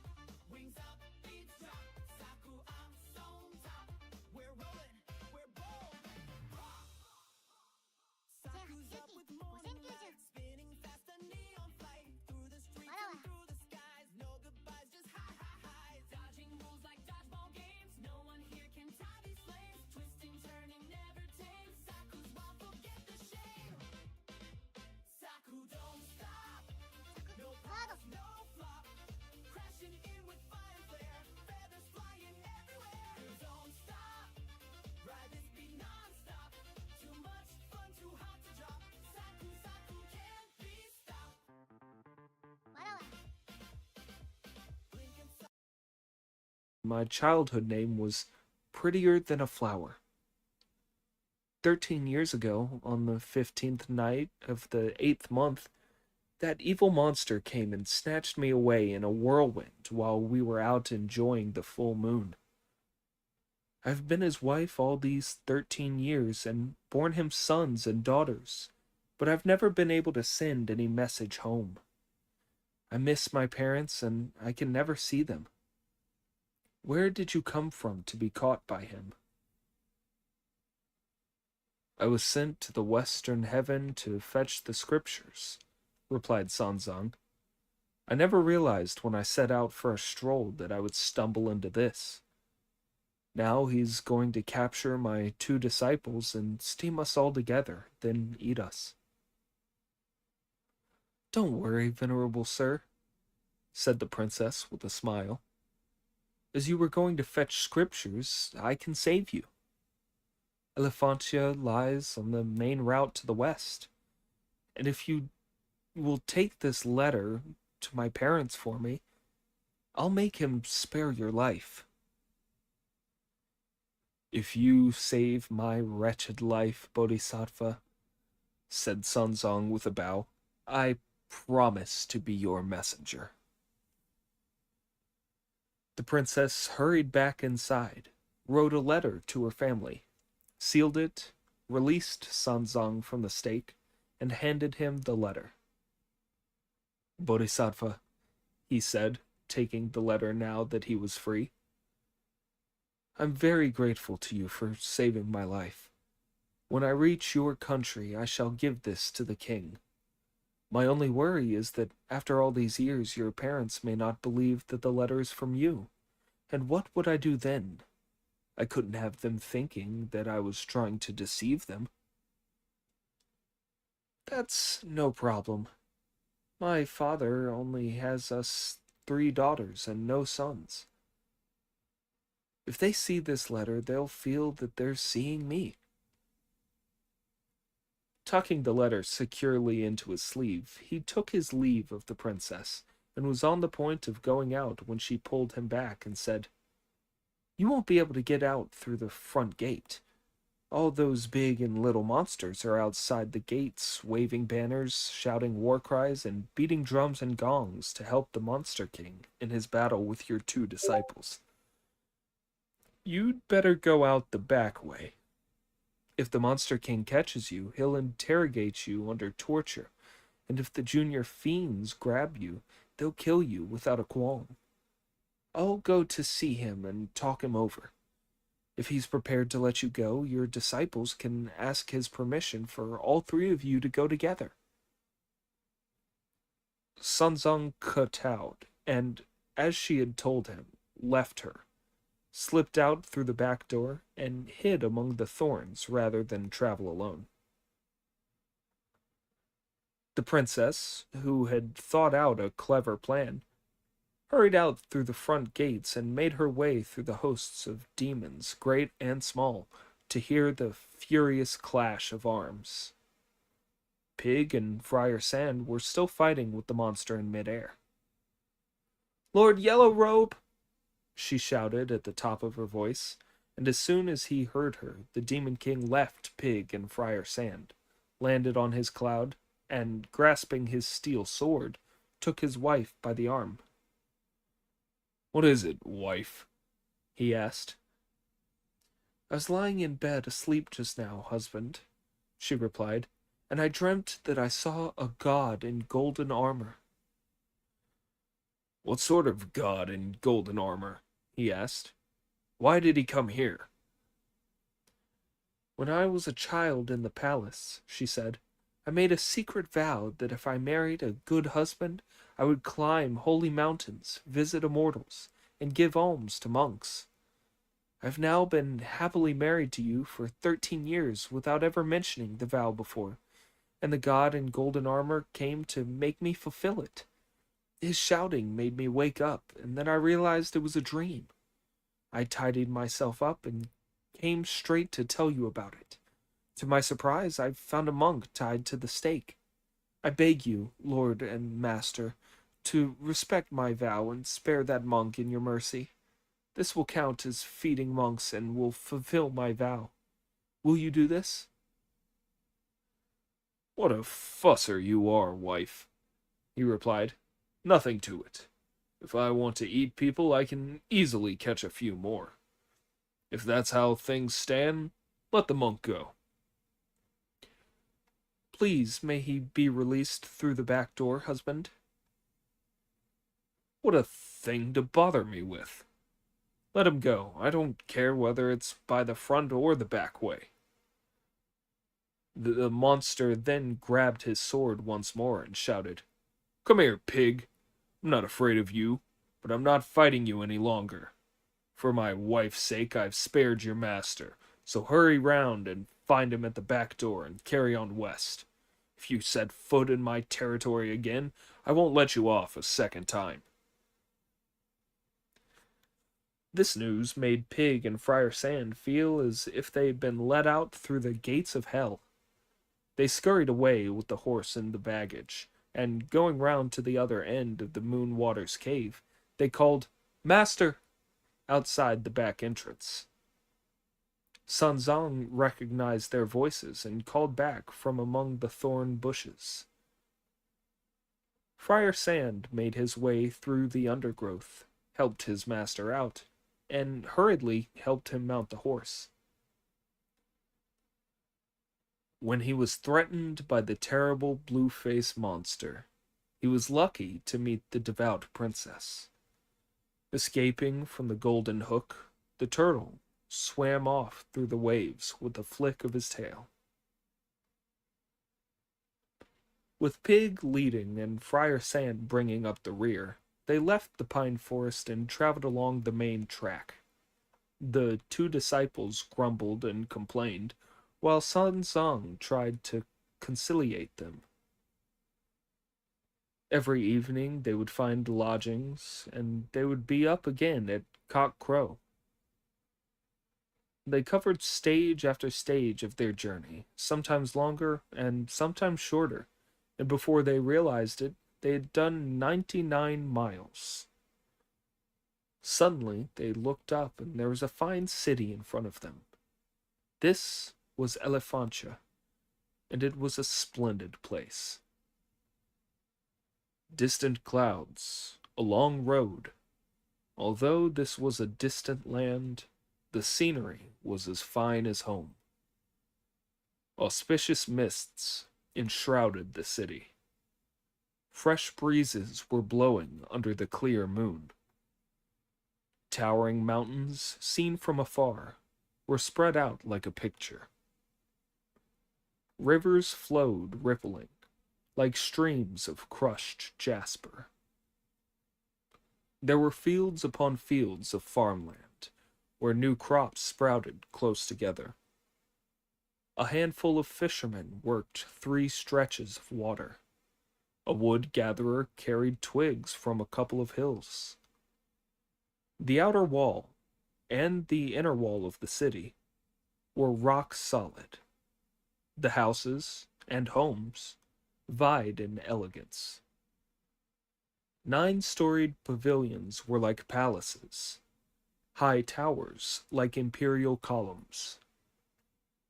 There was a hall of the great ultimate, a flowery, canopied hall, a hall of incense, a hall of literary perusal, a hall of government proclaimed, a hall of splendor extended, all with steps of jade and gold, where civil and military officials stood in their ranks. There was also a great brightness palace, a palace of shining radiance, a palace of eternal joy, a palace of illustrious purity, a palace of established enlightenment, a palace of inexhaustible glory. In every palace were gongs, drums, pipes, and flutes, lamenting the sorrows of spring and the harem's woes. Then there were imperial parks, where dew bathed the flowers' tender petals, and royal canals, where willows bent their slender waists in the wind. On the highways were belted gentlemen in official hats, attired in all their splendor as they rode in 5-horsed chariots. In remote corners were archers with bows and arrows, whose shots split the clouds apart and skewered pairs of hawks. What with the willow-lined streets and the houses full of music, this spring scene rivaled the Luoyang Bridge. The pilgrim who was seeking the sutras was torn with nostalgia for the great Tang. The disciples, accompanying their master in a rest house, found happiness in their dream. Gazing at the view of Elephantia, the master and his 2 disciples dealt with the luggage and the horse and settled down in a rest house. The Tang priest went on foot to the palace gates, where he said to the high custodian of the gate, "I beg you to report that there is a monk from the Tang court who has come for a personal audience with His Majesty, and has a letter of credentials." A eunuch messenger hurried to the white jade steps and announced, "Your Majesty, a distinguished priest from the Tang court has come for an audience, and he has a letter of credentials to deliver." The king was delighted to hear that he was from the mighty land of Tang, and was himself a venerable and holy monk, so he gave his approval at once with the words, "Call him in." Sanzang was summoned to the golden steps, where he danced in obeisance and called out the correct greeting. On either side, the many civil and military officials all sighed with admiration and said, What impressive music and ritual this gentleman from that distinguished country has. Venerable sir, why have you come to my country? The king asked. I am a Buddhist from the land of Tang, Sanzong replied, and I am going to the Western Heaven on the Emperor's orders to fetch the scriptures. I am carrying a letter of credentials, and now that I have arrived in your Majesty's country, it seems proper to hand it to you. Not knowing whether to advance or retreat, I must apologize for disturbing the dragon countenance. If you have Tang credentials, the king replied, bring them here for me to see. Sanzong handed the letter up respectfully with both hands and unfolded it on the king's table. It read, From the Tang Emperor of the Great Tang Kingdom, who reigns by order of heaven in the southern continent of Jambudiva. Despite our feeble virtues, we have succeeded to the throne, and in worshipping the gods and ruling the people, we are as careful morning and night as if we were on the edge of a precipice or treading on thin ice. Because we failed to save the Dragon King of the Jing River, punishment was visited on our august self. Our souls were rushed to the underworld, and we became a guest in the land of death. As our lifespan was not yet over, the Lord of Darkness sent us back to the world of the living. We held a great assembly of monks and built a holy altar where the souls of the dead could be brought over to the other side. To our great gratitude, the Bodhisattva Guanyin, the deliverer from suffering, appeared in person and told us that there is a Buddha in the West who has scriptures that will save the lost and bring lonely souls who have nobody to help them over to the other side. We have therefore especially commissioned the Patriarch Xuanzang to make the long journey across countless mountains to seek for the scriptures and psalms. Should he come to any countries in the West, we hope that on seeing this letter they will allow him to go on his way and not impede this predestined good deed. This is addressed to whom it may concern. Given by His Imperial Majesty on an auspicious day in the autumn of the 13th year of Then Guan of the Great Tang. When he had read this letter, which bore 9 imperial seals, the king sealed it with his great seal and handed it back to Sanzang, who thanked him as he took it.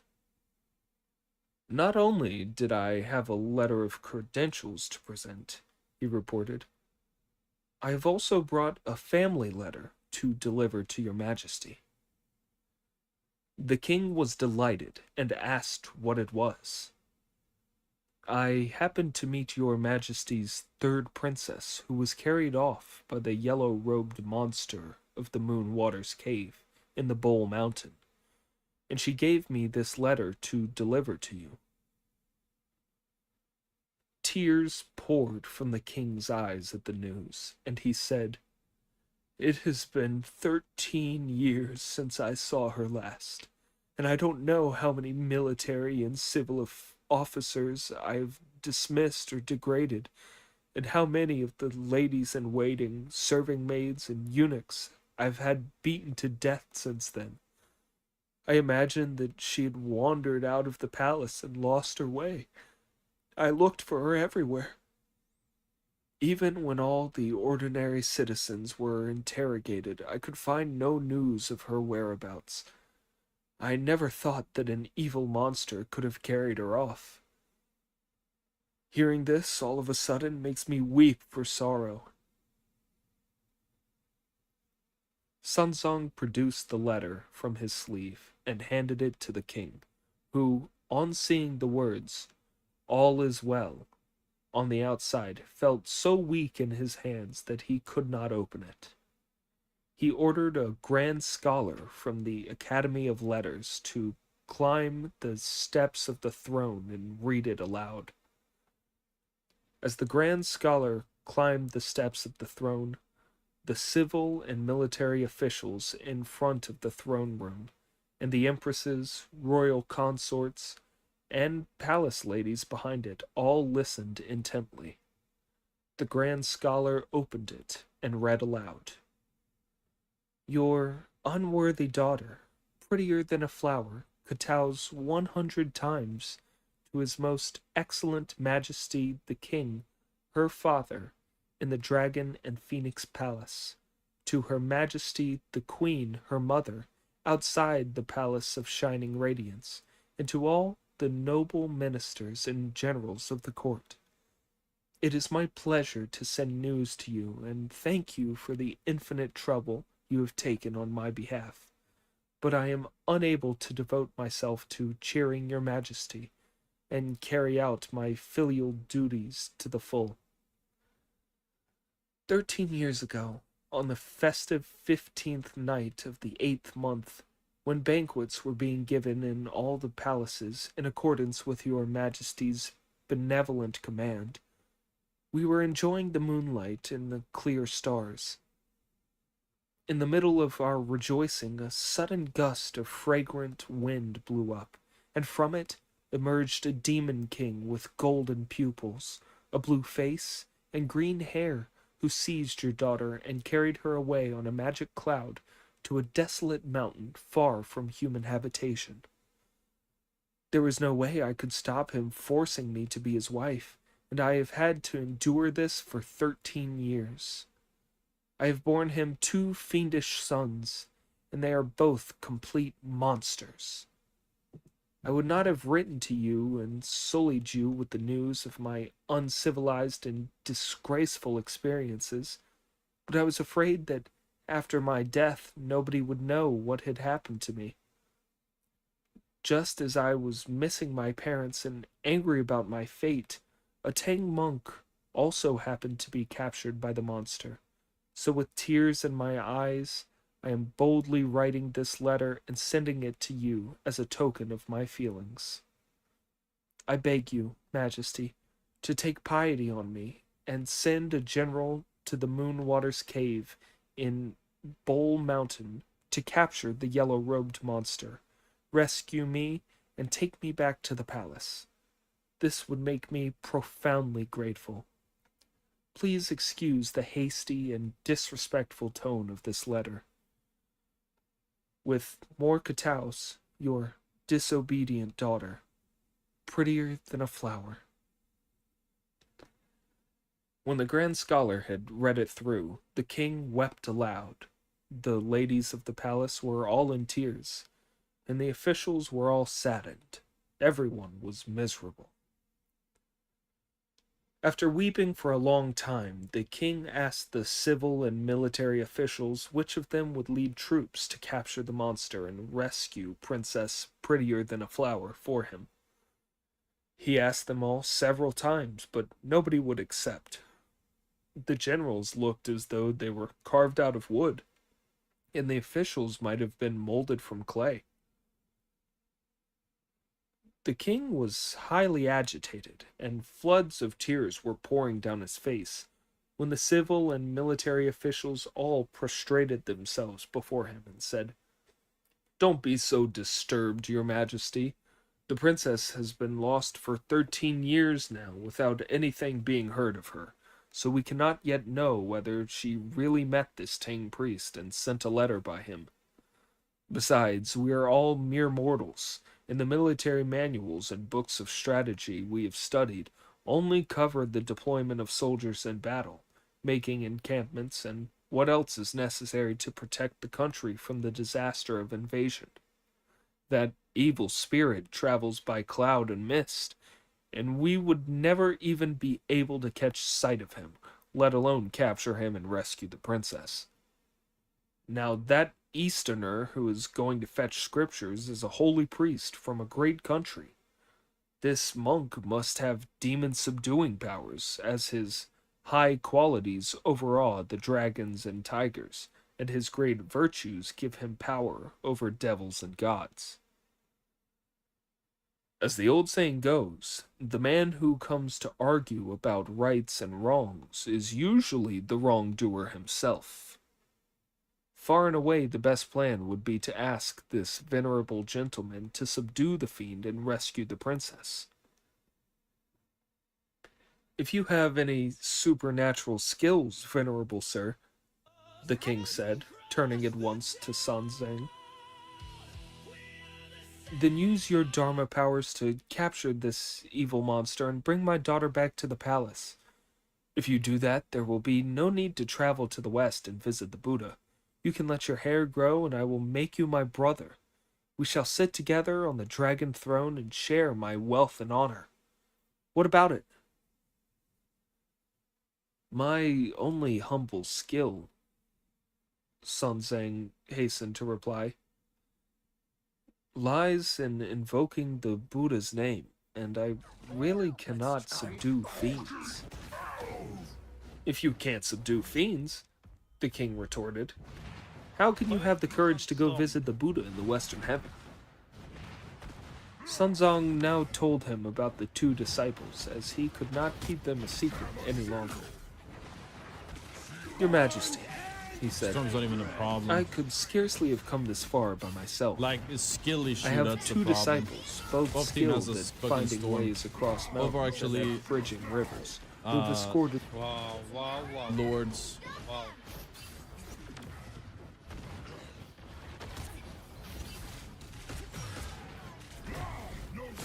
I'm gonna pop ult. I know he doesn't have this stun, but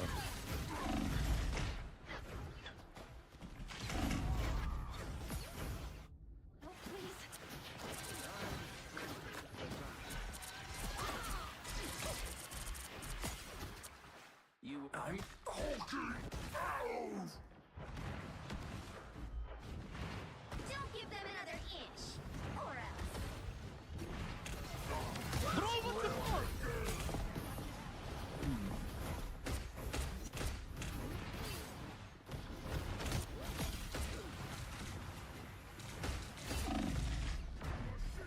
Feel the wrath of the Zodiac!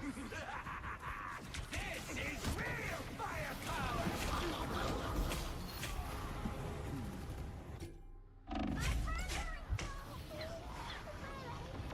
Wow, wow, wow. Fuck you. Let's try this again. I hate the matchmaking in this game, man. I hate it.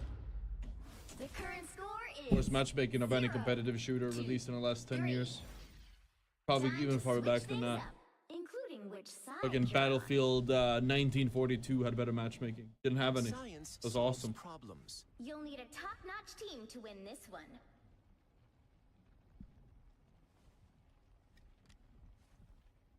Do you think he crashed though? Like, it kind of looked like he crashed, but he did go behind cover.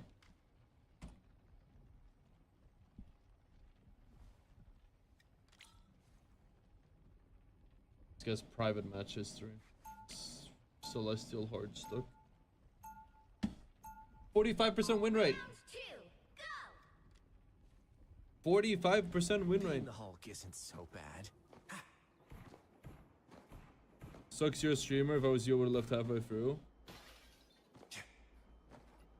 30 seconds before you attack. Get ready. Reed's probably got some special insight about Doom, right? Which Doom? Both? Can we just focus on what we're doing here?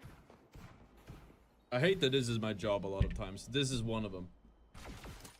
It'd be so nice to just get off, dude. Scream slurs at my teammates with no consequences and get off. That'd be awesome. Very cathartic. I get why people do it. I can't do that though. I'm a streamer. I have to lead by example.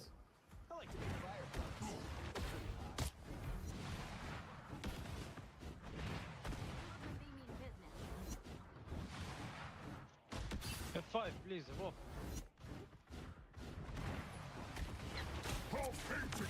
eventually piled up, and the twin models came to be known as scapegoats. After the incident, the twin models were labeled as unstable, and so their systems were deemed unfit for future androids. The remaining Devola and Popola models that were still active went under a memory wipe, only to be forcibly reprogrammed to feel constant guilt at the actions of the other Devola and Popola. After the planet was invaded by aliens and taken over by machine life forms, one certain pair of twins fled from camp to camp in search of a place that would take them in. They were met with slander and violence seemingly no matter where they went. After Devola had her leg injured by a member at one of the camps that the two of them were staying at, they had to make their way through deserts and harsh weather on top of Devola's leg injury. But they eventually found their way to a place called the Resistance Camp, where they were reluctantly offered a place to stay in exchange for work. The androids that were residing at the camp didn't fully trust them, and because of that, all of the dangerous dirty work that no one else wanted to do was pushed onto the two of them instead. Although they weren't built to be combat androids, they were forced to fight and to go on dangerous expeditions. As a result of this, Devola naturally turned hostile towards any other android who'd approach them, but she had Popola by her side to act as a voice of reason. When questioned about why the twins get stuck with the worst jobs, neither Anemone or the twins wished to delve into the past, and instead simply explained the fact that the twin models were destined to live in shame. At the Resistance Camp is where they eventually came in contact with a Yora android named 2B. 2B approached the twins in search of a scanner that could detect android black boxes, and Devola remembered working on something along those lines in the past, and so they provide her with a scanner. They eventually meet with another Yorha unit named 9S, who was partnered with 2B. After the Yorha androids were overrun by a virus and their base was destroyed, Devola and Popola were the only ones who could perform sufficient maintenance on 9S after he was injured. Seeing 9S slowly become more unstable after completing more of his missions made both twins anxious, because they wished for him to be able to fully complete his mission without dying. After 9S gained access to the tower's main structure, and in doing so reaching the final part of his journey, Devola and Popola sacrificed themselves in order to help him enter the main tower in an attempt to atone for their sins. After helping 9S gain access, the two of them collapsed at the bottom of the tower. Yorha Unit A2 later came across the two of them when entering the tower, and here, Devola asked Unit A2 if they had been helpful. A2 reassures her that they were both able to help before she enters the tower. The twins' fate is left up to interpretation. I hope you found this video interesting. Please leave a like if you did, because it really helps me out a lot. And make sure to check out my social media if you haven't. You can find me on Instagram, Twitter, Tumblr, and Twitch, all under the name Pixie Valkyrie. Thank you so much for watching. I don't see a pattern here. There was a pattern here though for sure.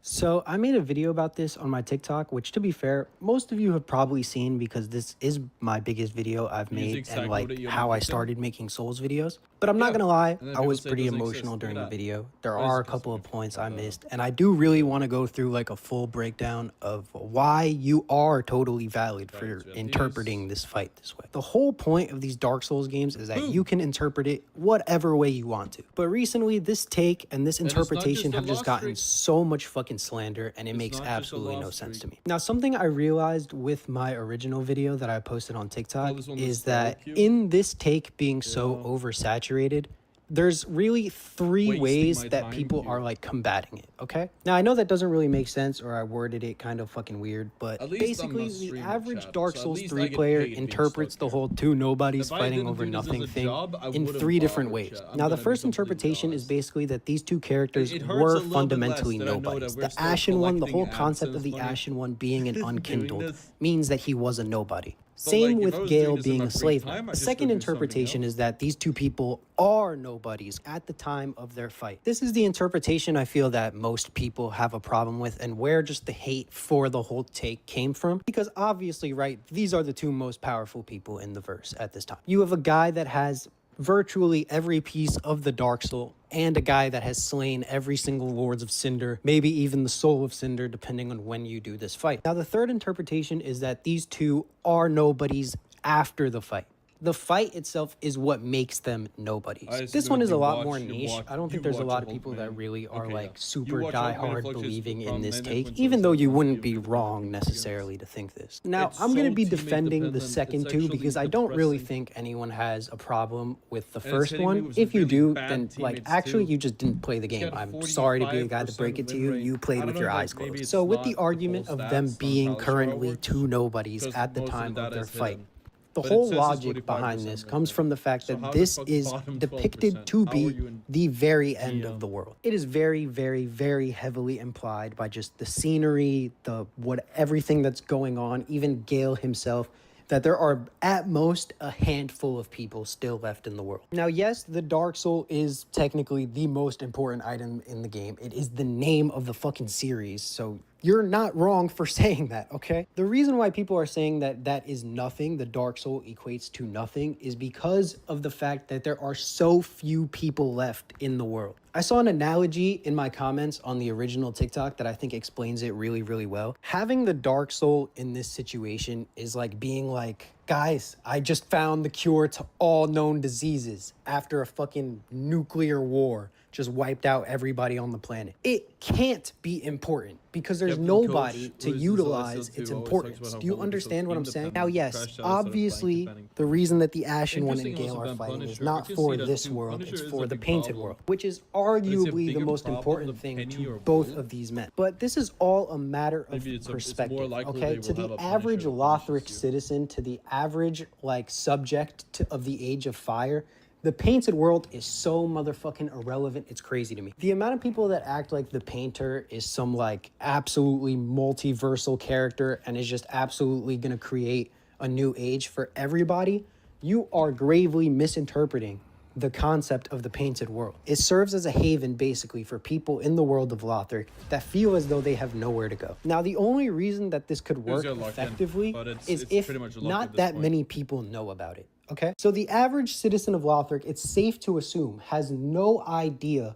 what the Painted World is. Which means, to this average Lothric citizen, this fight means absolutely nothing. As for them being nobodies during the time of their fight, the whole concept of that comes from the fact that there are barely any people left on Earth. I saw another comment that I think sums this part up really well too. First and second place in a race of two people are also last and second to last. Now, as for the argument of them being two nobodies after the fight, this comes from the concept of the Painted World and just the cycle that it goes through naturally. So all Painted Worlds succumb eventually to something called rot. Now, you can think of rot as basically Scarlet Rot from Elden Ring. They have the very, like, they do pretty much the same thing. But the whole point is that rather than letting the inhabitants of the Painted World and the Painted World itself be destroyed by rot, they burn it down so that they're able to make a new one fresh of rot. But that one eventually will rot and the cycle just continues. This has been going on since Dark Souls 1 and Ariamis created the Painted World for Priscilla. Now, the Dark Souls series is inherently nihilistic. This is the whole point of the game. The whole point of the game is that nothing anyone does to preserve anything they have going on will work. We see this with Gwyn. We see this with the dragons. The dragons were literally doing nothing, and even that had to end, okay? The Age of the Dragons will end. The Age of Fire will end. Whatever age comes after the Age of Fire will end. The Painted World will end. The reason why people can interpret this as a meaningless fight is because virtually everything that happens in Dark Souls is meaningless, okay? I'm not saying this is a good mentality to have or even that this is what I believe, but if something is doomed to fail, why even try? That is the whole point of Dark Souls. These two people being viewed as nobodies comes from the fact that nobody will ever hear about this fight. Not the inhabitants of the Painted World, not the people of Lothric, not even the Painter. And we know this because after we give the Painter the Dark Soul, she literally asks us, I wonder when Uncle Gale is coming home. Now, I've seen some people talk about the fact that the reason they don't like this take is because they feel like it's too simplistic. It undermines what Gale and what the Ashen One have going on. Now that I totally understand, but to me and to most of the people that say this take, this is what makes this fight so poetic. In an age of gods, everlasting dragon, in a world where all this divine power is just running absolutely rampant, two undead nobodies, two beings of a race that was constantly subjugated for thousands of years. These two undead nobody hillbilly hobos outlasted gods. This might mean nothing. Everlasting dragons. They outlasted beings with the word everlasting in the name. Like, do we understand? In a world where virtually all the gods wind up being failures. Two failures winded up transcending the gods. This is absolutely fucking peak, dude. Are you kidding me? Thank you guys, as always, for watching. And remember, I'm calling this right now. We're probably gonna end up trying to grind this out. We're gonna be hard stuck, get nowhere for the next few hours, and then we're gonna be like, move on to the next tomorrow. Just literally the system does not allow me to climb at this point if I play too much.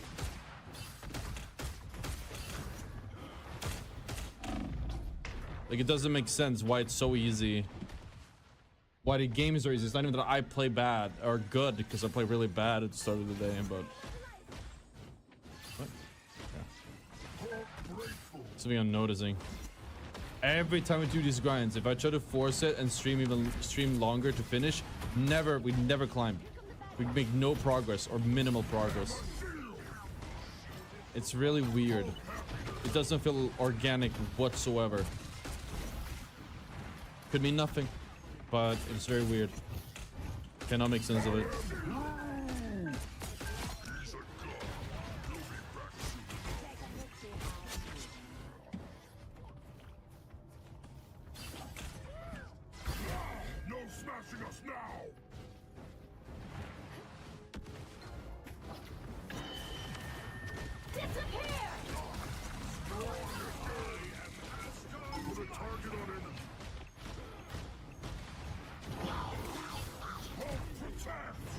How long did I wait longer than I thought I would? Why didn't he grab the thing?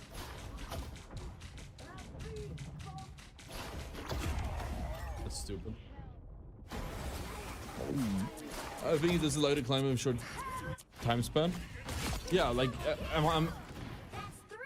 I might be crazy, but why is it that this doesn't really happen in low elo? This doesn't really happen like in plat. This doesn't really happen in, you know, metal ranks. But definitely when it gets closer to like this rank, the second you fucking start making some big moves, it almost feels like the system just goes against it completely. It's like it turns on you. It's really weird. It could be fatigue. It could very much be fatigue. I'm not gonna say that's not likely, right? That could be the simplest solution.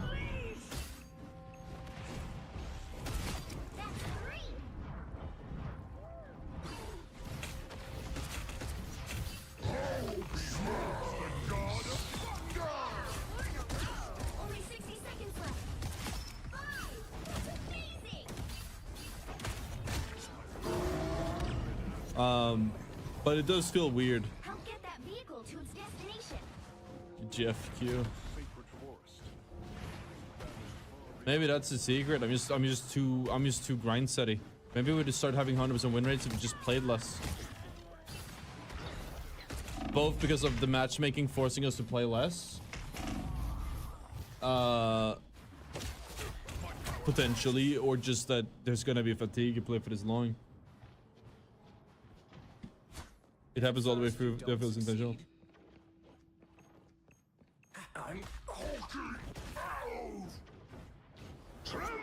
They can check lower into this game for sure.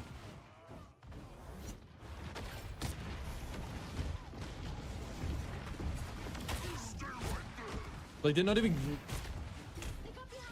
Most of these games, we don't even lose any points anymore. Or we lose so little points. It's like, it's clear the game doesn't even think that we deserve to lose these. These are performance-based stats. Yet we're still fucking losing the games. Right? Because these are getting bad teams. It doesn't really make sense otherwise.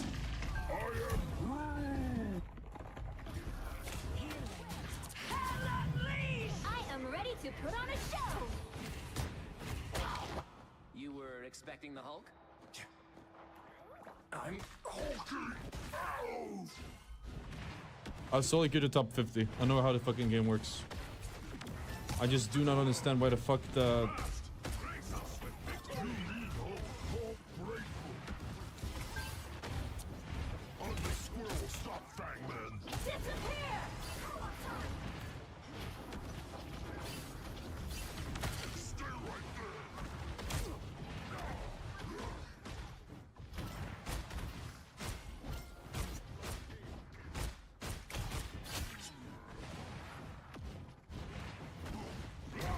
It might be nothing too. I don't know if it's true or not, but I am noticing that it is weird to consistently have a good performance. I feel like we're playing pretty well.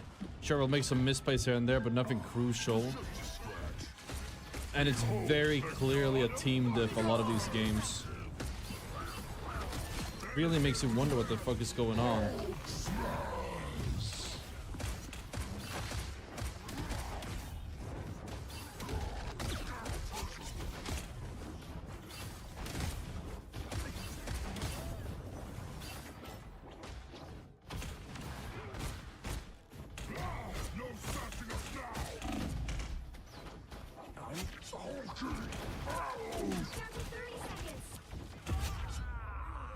What happened at whole fight?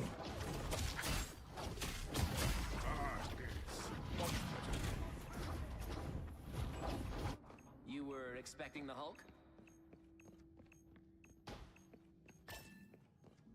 I'm hulking! Final 10 seconds!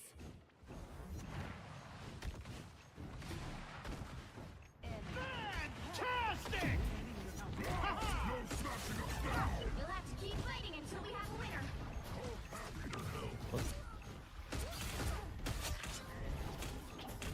I am literally John solo queue chat every game I play. Those who are not familiar with my game, that's okay. Most people don't know. Any game I play, I solo queue to my ranks and I stand by. I always stand by the same principle, which is that I don't think playing in a stack necessarily means you're like the best player in the world if you get #1 rank if you're in a stack, you know what I mean? Solves problems. The right heroes could make all the Oh, it's a big asterisk on that. I feel like you need to solo queue to rank to really deserve it.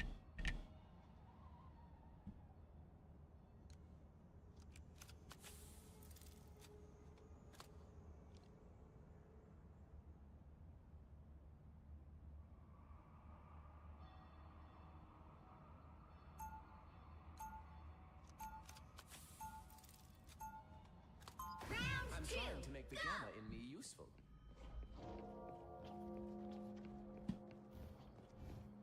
I'm hulking! Ow!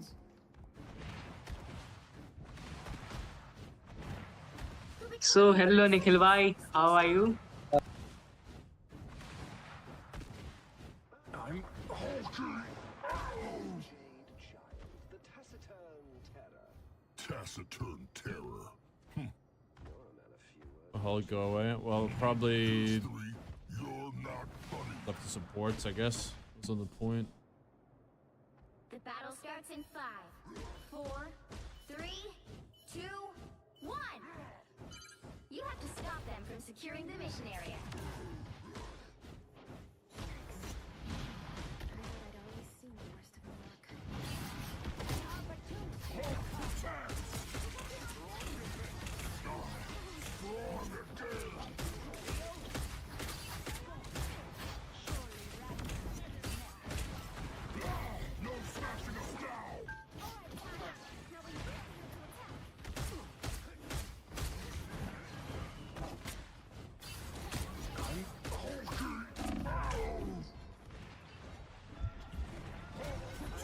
Oh, wait, jump cancelled for.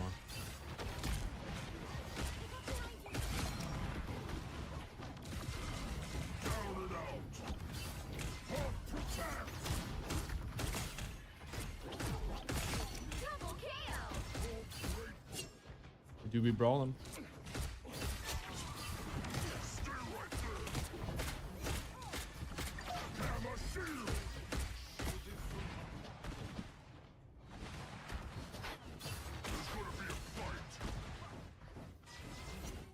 I'm hulking!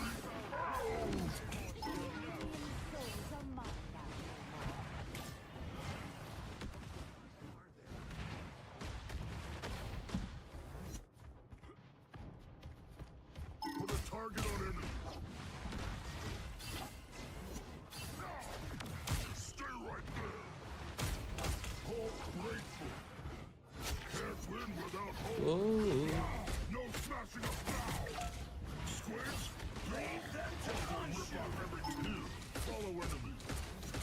I'm hulking. Stay right there. Hulk happy to help.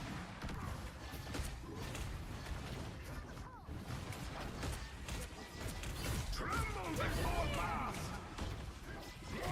No smashing us now. Stay right there. What terror? Your powers are Okay. Wait, it was down a little bit.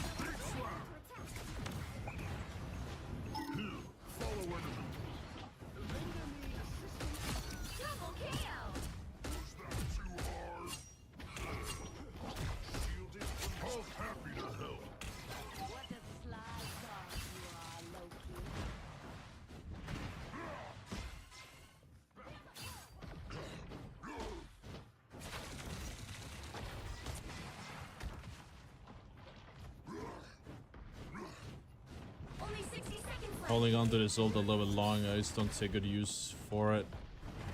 Better keep it.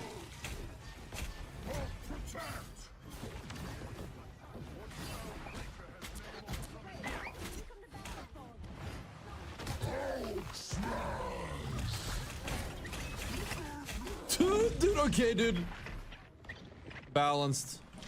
2 million gazillion damage in a second. I tried. Whatever, I gotta make something happen with this team.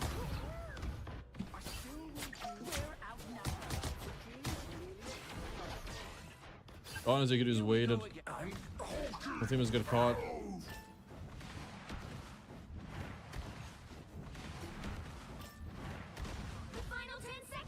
Fucking Jeff hitting every single fucking E on me.